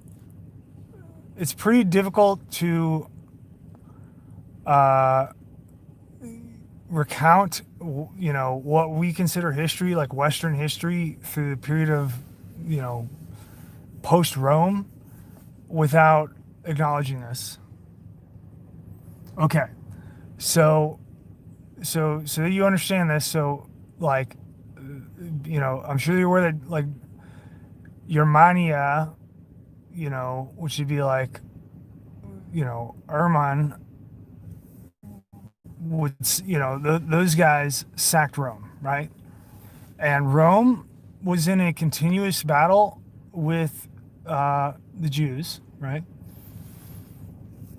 And they got sacked by what became Germany later. I'm going to do a little skip, hop, and a jump here. Now, all of the post-Charlemagne era European dukedoms had what is called a court Jew.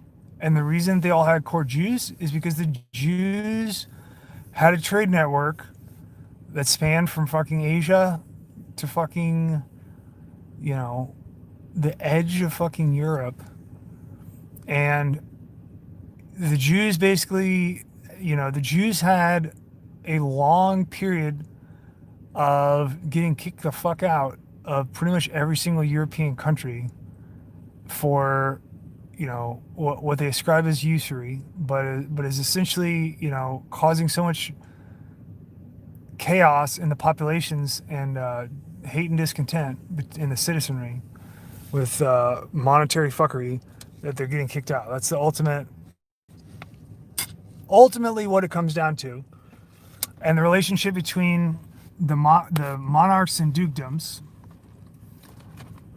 and the Jews is that the court Jew was an outsider that was at odds with the general population, and so they had to be given protective services for the different dukedoms, and they served in the high court to act as like commissars for the kingdom, for each kingdom, in order to get them water supply. And it was so necessary that they never had a period of time where this didn't happen in post-Charlemagne. Period of absolutism. Okay?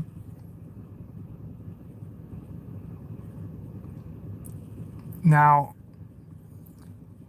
what ended up happening was that you basically had a bunch of all these dukedoms that came out of Charlemagne killed each other over hundreds of years.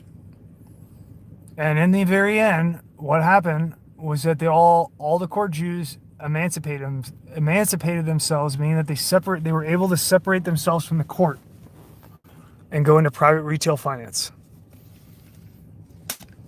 At the same time that this occurred, this is when you get the death of monarchy and the invention of nation states as a concept.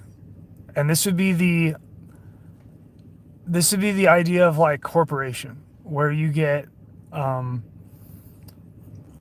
the separation of power between the state authority and finance being a separate thing, like separate entities. This is because of court Jews emancipating themselves. Now, how did they emancipate themselves? They couldn't emancipate themselves when they were just a court Jew having to be protected by the kingdoms. And that's a pretty disadvantageous position unless you can maneuver the kingdoms to kill each other and then amass so much money doing it that you can emancipate yourself and get everybody on the money. Once you do that, logically what happens is that each of these dukedoms have their own court Jews, and they're not really fighting each other. There's really like no time in history where they're like fighting each other, at least that I'm aware of. You did get some things like in Russia, the Russians really didn't want Jews there. And so like once you get the last court Jew in Russia, he tries to keep other Jews out of Russia for a long time. Like discourages their immigration and shit. But besides that, you don't really get them fighting or anything. And then once they're emancipated, that would be a multi-century process. But in the end, that's when you get basically the involvement of, Jewry with the British crown and the French crown in particular. But they're involved in everything. So they're involved in Spain. They're involved in Germany, like heavily involved in Germany, in all the way through. But particularly like your Rothschilds come out of the Frankfurt region of like the German small states. And after Bismarck, you get the creation of Germany, the nation, right?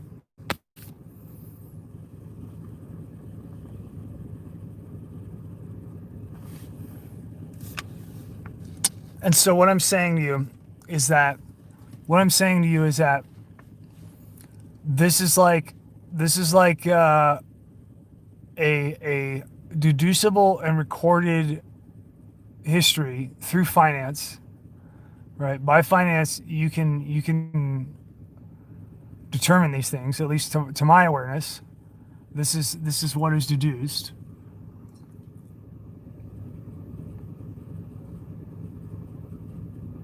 So what I'm saying is that all the things that have affected, you know, the intellectual uh, vernacular of thought of like how we think about politic and how we think about who is pulling the strings and what that means, right? Like who is like deciding which way the fucking cog goes, if it goes right or left. There's obviously finance. I think we can agree on that. And you know, it is clear from the last 1,000 years, like what that is, right? Who that is. And so, like, help me out here when you're talking about Victoria. Like, where does Victoria come into causing World War One or World War Two, or fucking the Iraq War, or the fucking all the fucking wars, that little micro wars that are going around in the shape of a circle around Israel? Explain to me where Victoria comes into that.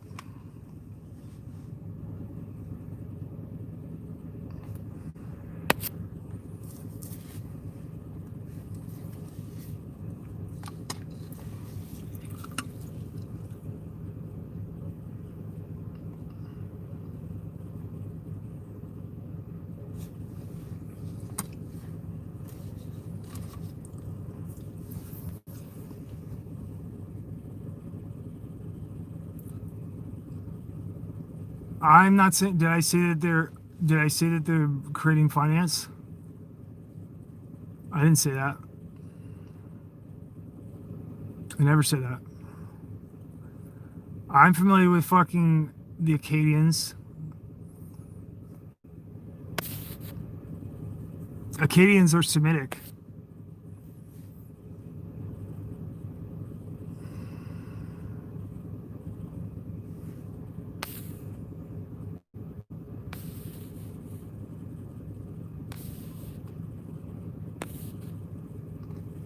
Victoria's family fought World War One on all sides. Okay, can you give me something else? Because there are a lot of fucking dead bodies, and I didn't see anybody with like Victorian crest.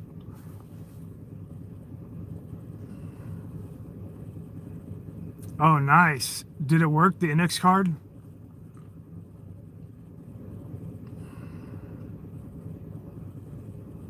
Sorry, we're getting sidetracked. Let's not talk about the index card. We're finishing this up. So, okay. So whether you're talking about the Acadians or Victoria, I'm assuming we're talking about Queen Victoria, right? That is what we're talking about, right?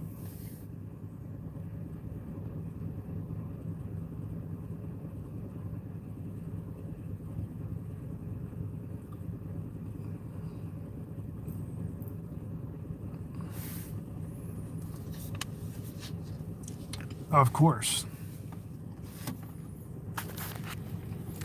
Okay, so I guess I got kind of a lag here on the comments, but so if we're talking about the Acadian legacy, or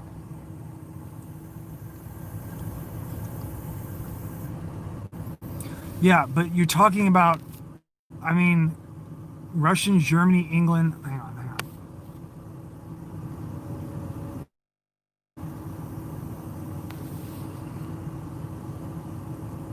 Okay, so one person says, Colonel Angus says, Russia, Germany, England, and France were by Victoria's grandkids. Deus Ex Machinima says, Doug, I don't disagree with anything you said, but Rothschilds are a minor forward-facing shield, and it uses the origin shield because it's red shield, right, of the actual financiers. So what you're saying may be correct, right? What you're saying may be correct. I don't know, because I can't do anything except look up fucking receipts. How the fuck else am I supposed to know? Like how am I supposed to tell somebody like who is financing war other than who is on the fucking receipt? Please help me. Please help me understand how, like, where, like, is there like a special book that you're reading or what?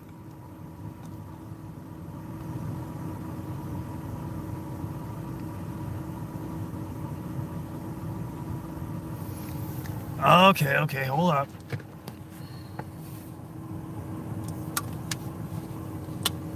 What era? Are you talking about Rothschild, Indonesian mining?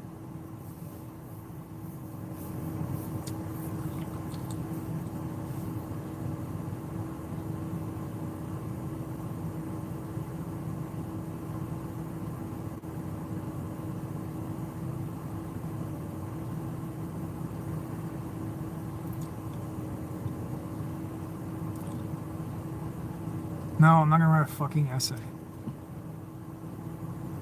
I'm doing this stream.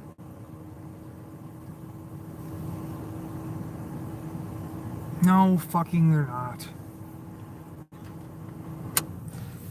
Come on, stop going to China. Stop going to China. What we were talking about. You were explaining to me what you were doing was you were explaining to me. You were failing to explain to me how anyone can be logically attributed to what is going on other than exactly who is on historical record by receipt and transferring of money. So if Rothschild is a facade, that's fine, okay? But like where are we getting that, and how are we connecting the attribution of what has historically occurred to somebody that is not on there as historically connected? Like where are the connections? Where are the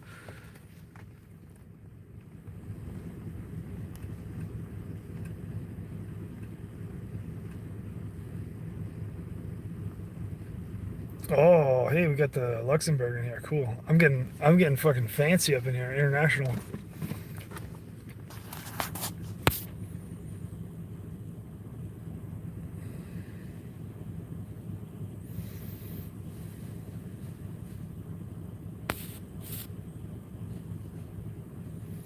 But but Deus Ex Machinima, I don't know what the fuck you're talking about, because the Rothschilds have gained continuously in power since the 1800s. Like, what the hell are you talking about? The Rothschilds are magnitudes more powerful in terms of. I mean, are we talking like a spiritual metric here, or are we talking like a fucking like money and like paper record consideration here? Because if you're talking about like money and ownership of company and who's signed on to fucking companies and things that they're obviously doing, the Rothschilds are like fucking hauling ass in power. Like, what the fuck are you talking about? And I'm asking that sincerely. I'm saying, like, explain yourself.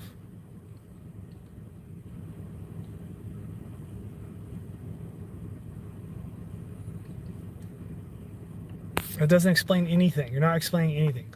Why is it that British Rothschild house has a kid with the fucking house at the highest point in Los Angeles, right underneath the Hollywood sign, at the Hollywood Reservoir? Why is it that while having simultaneous houses all over the place? Like, why is it that they're all over fucking LA? Why is it that President Trump has a fucking Rothschild like a buyout agent that worked for Rothschild Inc. since the 1970s in the fucking Commerce Secretary position in the United States?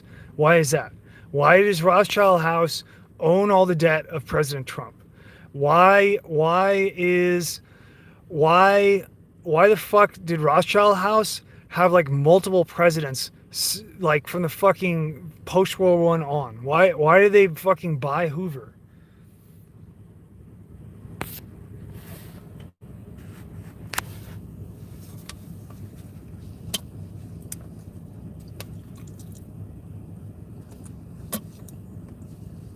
Like, that's what I'm saying. If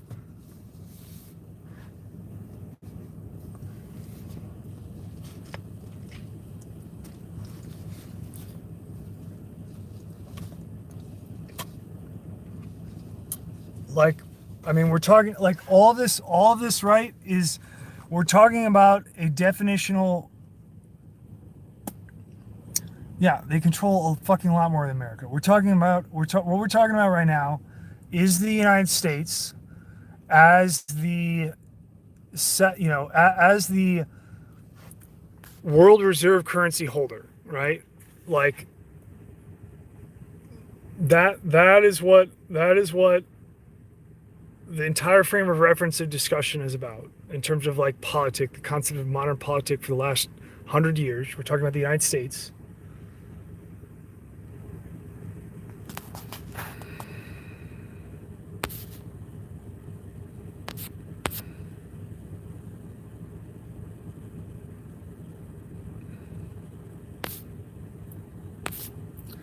Okay, and so okay, so so so Colonel Angus says that most of the presidents are related to Victoria.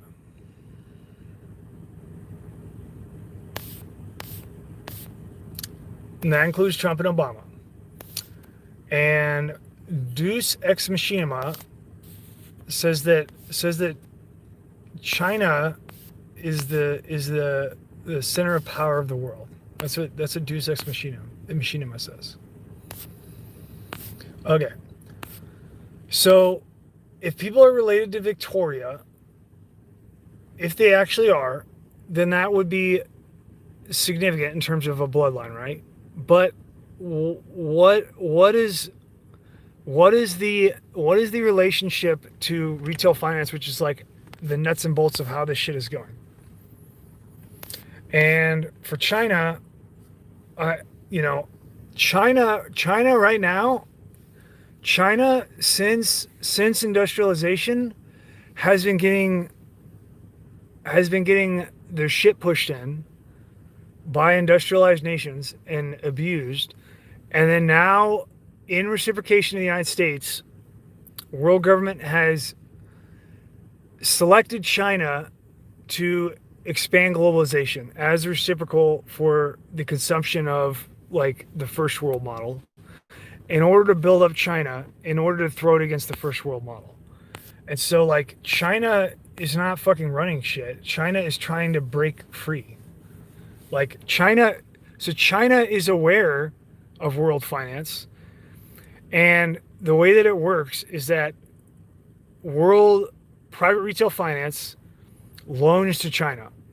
Once it gets to China, then they have their own little, set up communist system that was set up by Jews in the 20s, between the 1920s and the 1950s. There's a whole bunch of Jews in China doing that through China's civil war in the 20s.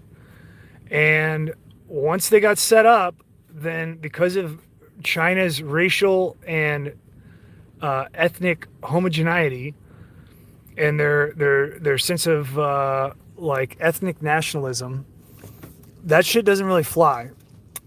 And so like the people that set up China to be a communist nation through Mao had to be in the background while they let Mao set up stuff. And okay, you're an idiot.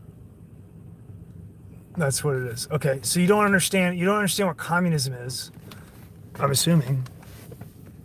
So we're not going to be able to get anywhere on this conversation because we're just not on the same we're not in the same book here.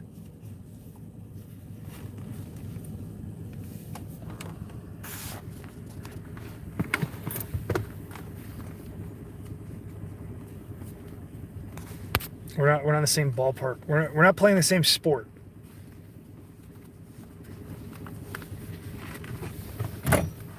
Where do you guys come? Are you just like wandering in here with no? Have you seen like any of the other streams? Like all the shit I've gone over before.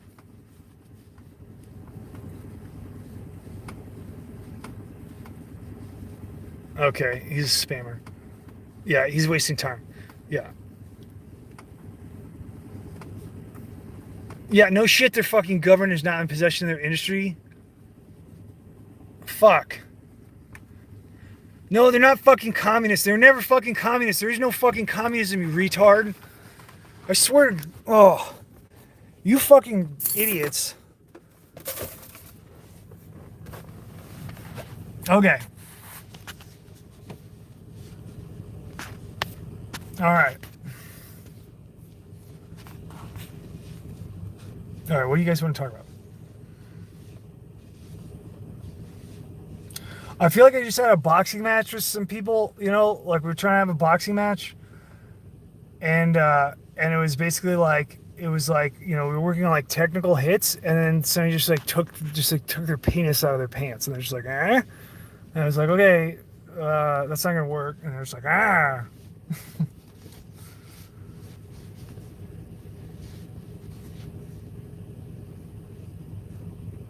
All right, what are we talking about?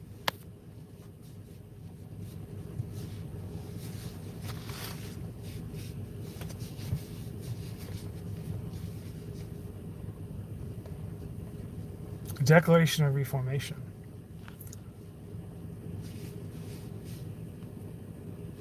What? Yeah. Now I'll tell you this. So Warren Harris, he asked, "Why is Antarctica off limits?" Antarctica, I don't really know anything about.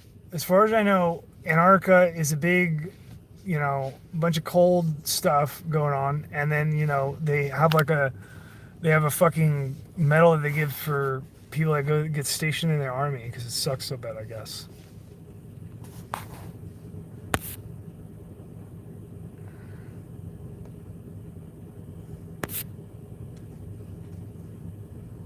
Joe Jorgensen. Does any Jeff Jorgensen? Does anybody know? Yeah, we can talk about 13920. Fucking A. Yeah, what do you want to talk about? 13920.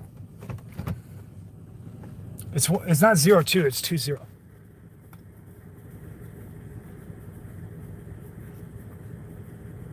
Yeah, but Colonel hang on. Okay. Colonel Angus, look, I get it. I get it. It's cool, but like I can't, if you can't, it's not about it being personal. There's nothing personal here. It's just like, you could at least do me the dignity of like, fucking engaging in a debate with like like all that you said is that it's Victoria over and over again. You said it's Victoria. It goes way back. It goes further way back than you know. It's Victoria. Like that's not really much that I can work with.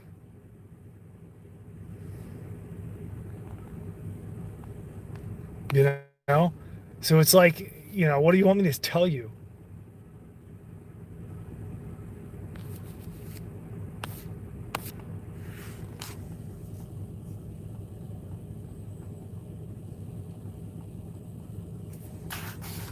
Okay, so the name Cohen, Cohen is that comes from, so Cohen is like Kohanim, which is like the priestly line of Jews. But the significance of it, I'm not saying that the Cohen of Joe Jorgensen is a Kohanim. What I'm saying is that, you can 100% rest assured that's a Jew, and like that was the question. Somebody was asking if Joe Jorgensen is independent or not, and I was saying probably not.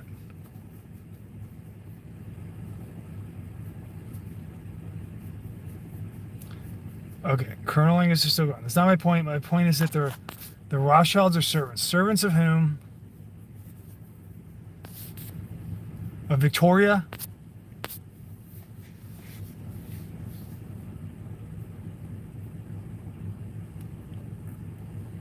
Who are they servants to?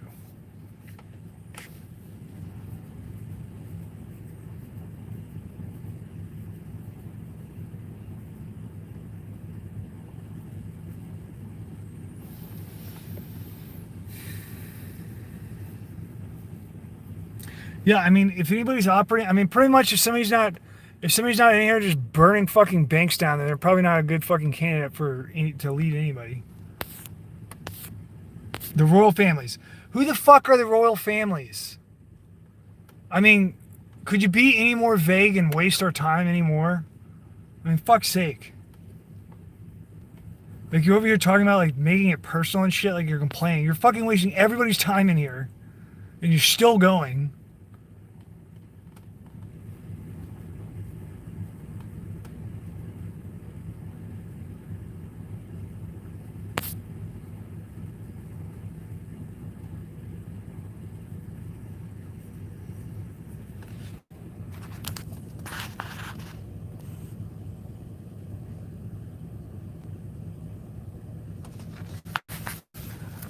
All right, last topic. I'm getting off of here. What do you want to talk about? Last topic.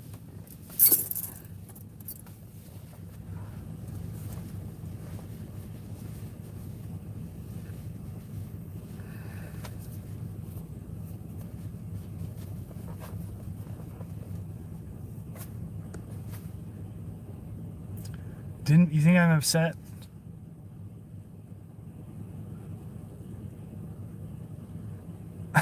Tactics.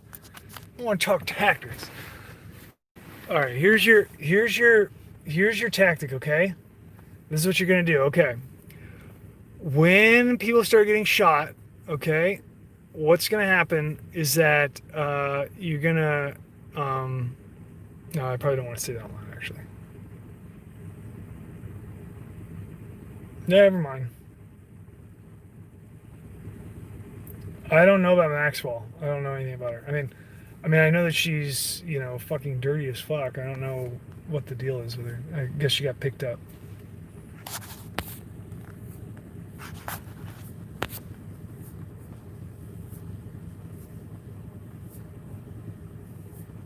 If she's in FBI custody, that's because they're flying her over to fucking Israel.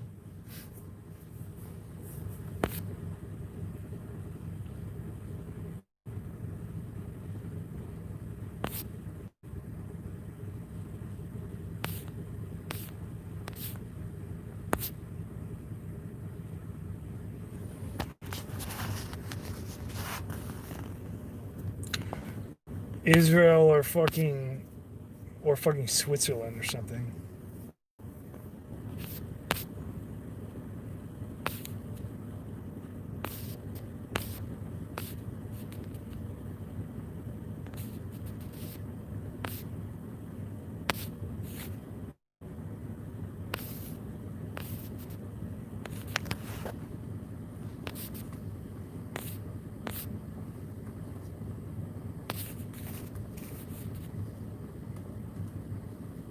Is it worth what's stockpiling?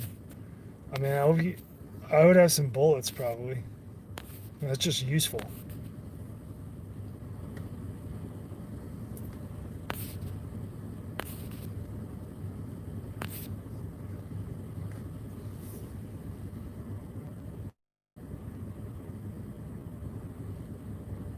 Okay, you guys do understand that when you use the term honeypot, you basically like somebody has to be fucking somebody. You guys get that right? Or it has to be like an analogy of that.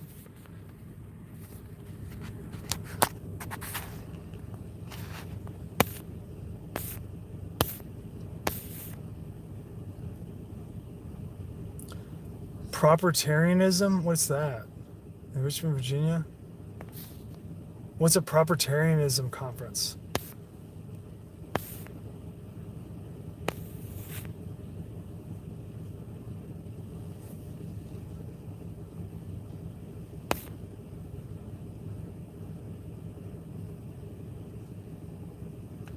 Supposedly in New Hampshire. I mean, who the fuck knows? Like you get like basically everybody's like, the MSM lies about everything. Oh, the MSM said this, or not even MSM, just MSM and fucking alt news. Apparently, there's people watching Alex Jones on here. What is the Declaration of Reformation?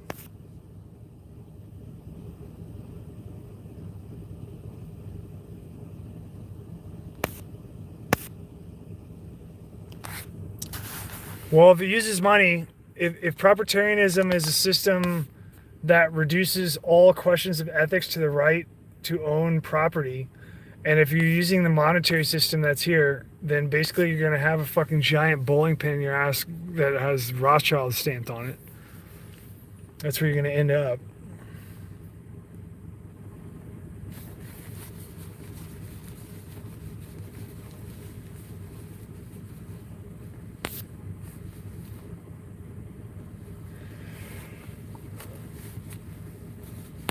A peaceful negotiation? Well, I mean, good luck to you. I mean, essentially, you can't negotiate anything as long as you're using money. Like, if you're using money, if society's using money, you can't negotiate. It's impossible.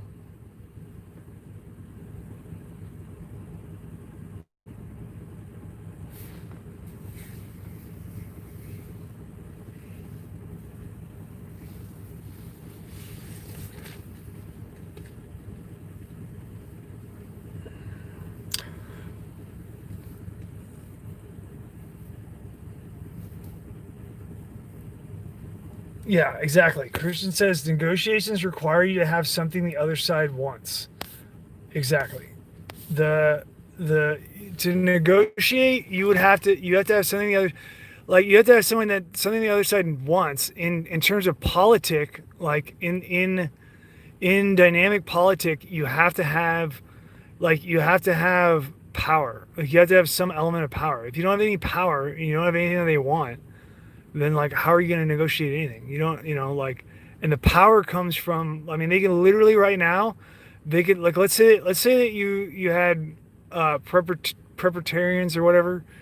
Let's say that like somehow, let's say that everybody was high on weed because they like legalized weed nationally. So it was high, so only like a few people voted, and they were all prepartarians, and so like that got through, and that was the new political party. All they have to do is drop like $1 trillion into circulation to, like, kill all you guys, and the people will fucking do it. I mean, that's like a very, you know um like stupid analogy, but it's not far from the truth. They just have to make they just have to have like a stimulus fucking package of like $24,000 per person. Be like, okay, we need everybody in the United States to kill all of the propertarians, and then you guys get this $24,000 stimulus check, and then like you motherfuckers will be dead in 24 hours.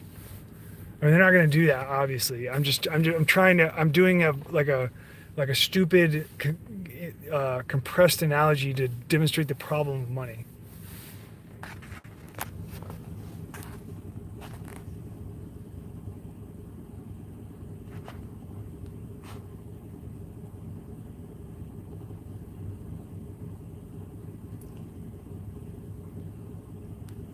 No, I'm not teaching anything. I'm not teaching. I'm literally, you guys are saying things, and then I'm just responding, and I'm learning too. I'm not fucking teaching shit.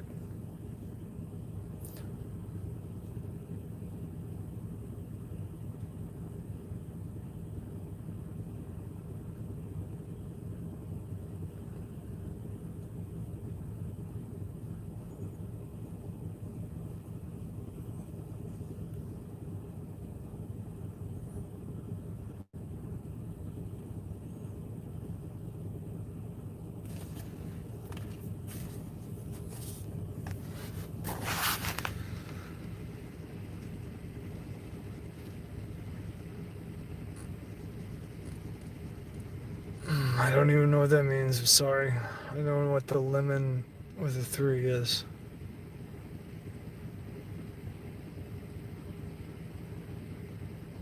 Okay, I'll check it out.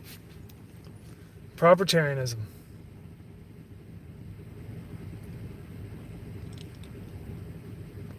Yeah, the six. I mean, I've been hearing the 6-8 stuff for a long time. I mean, I don't know. I mean, my opinion is that it's got to stay 5-5-6 or be in a transition between the two, like half and half, or like quarter and three-quarter, because there's, like, they definitely don't have time to just roll out like a new fucking cartridge to go to World War III. Okay, thank you. I'll check it out. Thank you, Conrad.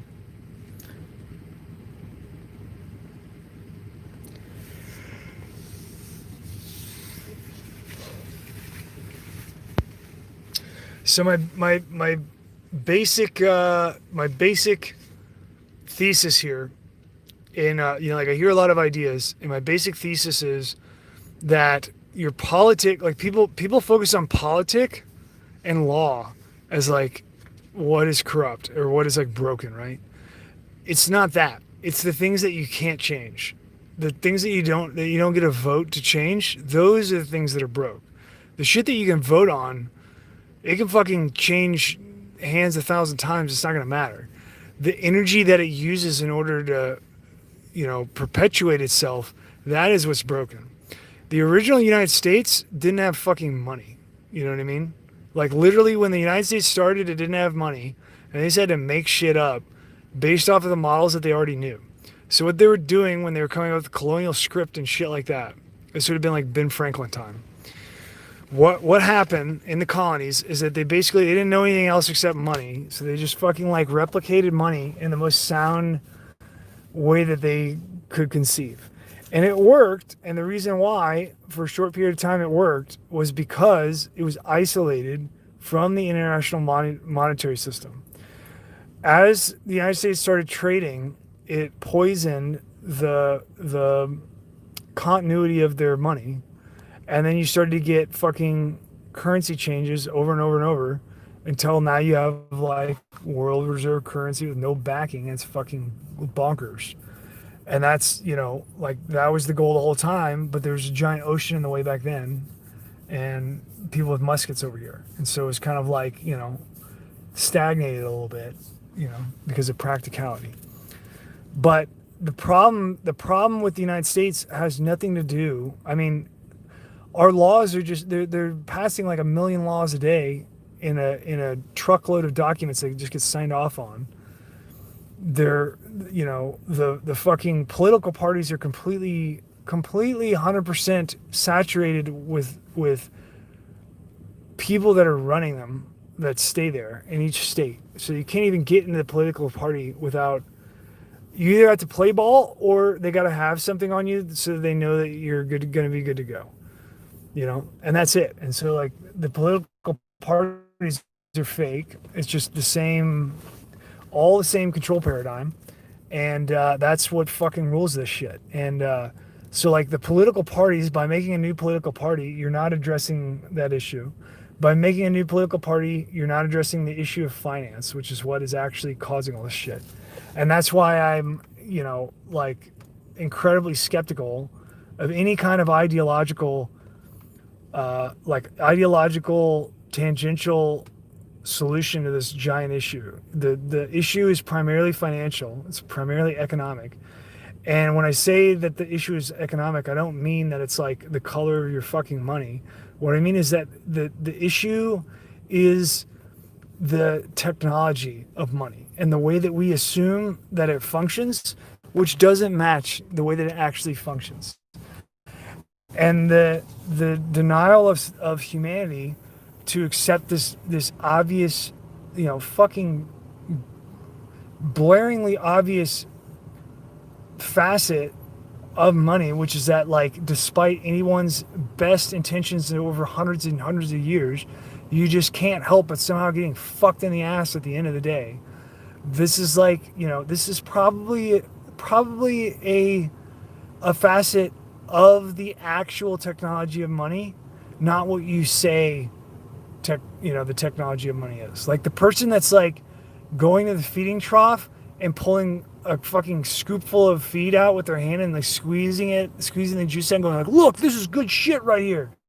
Like the reason they put this in here is to feed us because we like food and its nutrients and, fucking electrolytes, bro. Okay? That is your perspective. Okay? But you are in a fucking pig farm. And this feed trough is there because you're going to go to it because you need to eat food. Okay? The reason that you need to eat food is not because the fucking farmer cares about your taste buds. It's because they're going to fucking harvest you. It's because you are the point of this fucking feed being put in a feed trough, not for the sake of the feed or like how good it is or, what the fucking label on the feed trough is. If it says feed trough or fucking slave bucket or whatever it says, it doesn't really matter. It's the mechanical technology of what the feed trough is a thing to fucking sustain you so that you don't get hungry and leave the fucking farm looking for food, and so that you can grow nice and thick, THICC, thick ass pig, so you can get fucking stunned in the head in the kill box and drop down a chute and fucking get burnt in skin, so that you can end up being a fucking Campbell's soup can or whatever. Right? And so I view the solutions of like politics and shit like that, or like, money. It's, like the money is like, we want different grains in this pig slop that we're eating. The fucking political parties and shit, that's like, we want a different colored trough. Like, it's not, shit is not working here. And it's not like, the situation is not, in the past, You could make a new political party and have like minor disruption for a short period of time before things got back into order. And the people that are running shit didn't give a fuck because that's not their priority at the moment. We're not in that phase anymore. We're now in the phase where it's like they've got to fucking do the kill shot and finalize this thing. They've got the fucking corrals set up, and they've just been bringing them in, and so now you're in like a 10 by 10 corral, and it's because they're getting ready to fucking send you up the 90-degree turn, the blind turn, into the fucking kill chute, and you're gonna go in the kill box and you're gonna get stunned, proverbially, right? It's about finishing off your ability to resist and ability to be independent as human beings and be consolidated under a single entity. So you need a radical paradigm shift in perspective. I'm not talking about fighting. I'm not talking about like picking up guns and fighting. That won't fucking work because the bullets that you put in your fucking guns to shoot people are gonna be made by the people that run you. You know what I'm saying? Like, this has to be a mass awakening to reality and a realization that you're in control of your destiny, but only if you fucking make the acts. It's all about your acts. It doesn't matter what you think in your head. It doesn't matter what story you tell yourself about how good the fucking feed tastes or what color the fucking trough is. It doesn't fucking matter. You're in a fucking slaughterhouse, bro. Look the fuck around. People are not free. People are not fucking free at all. People are not free in, like the breadth of their decisions that they can make. People are not free to find God. People are not free to, look the fuck around. This is not going to work. And it's not a situation now where, like in the past, you would just make a new political party and then it would just satiate everybody for a short period of time. This shit is coming to a head. It is going to come to a head because there is no other way out. This is it. This is going to manifest in a fucking catharsis of one type or another. A controlled catharsis into a bad direction where we all kill each other, and then you have the real catharsis, or you can just have the fucking real catharsis up front. It doesn't matter. But you're gonna get there no matter what. And how much pain you go through is it's up to us. It's up to humanity, right? Like how much pain we're going to go through. And we're going to choose the hard way, but you shouldn't. There's no reason to. All right, these are my closing thoughts.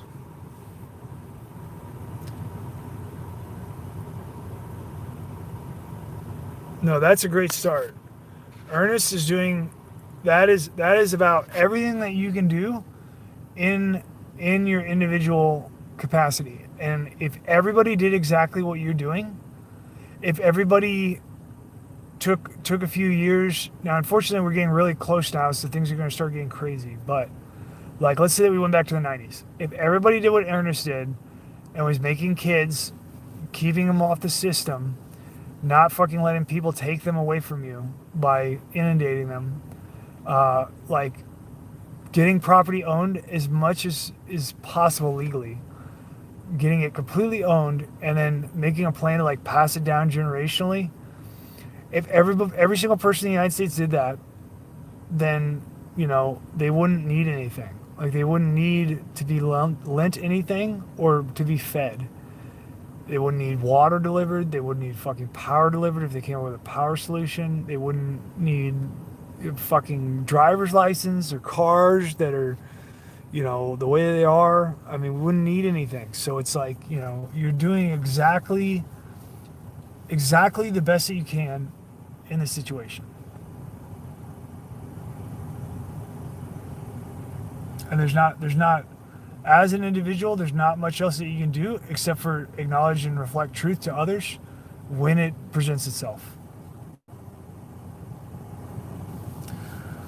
Okay, I will stream some more, okay, because people like it. I will stream some more, but I do need to work on music, and I need to work on production videos that are put together that I'm editing. And they're going to be a lot more interesting than these. And so I need to work on that. So the streams are going to slow the fuck down. So please understand that. And I have a shitload of, I'm so full, I am so strung out and behind my life. I'm not taking care of myself. I'm not taking care of my family. I'm not taking care of myself. I need to do shit at home. So I need some time to work. Okay. So please be patient with me and bear with me while I try to get my life together. All right. Thank you. Love you. Have a good night.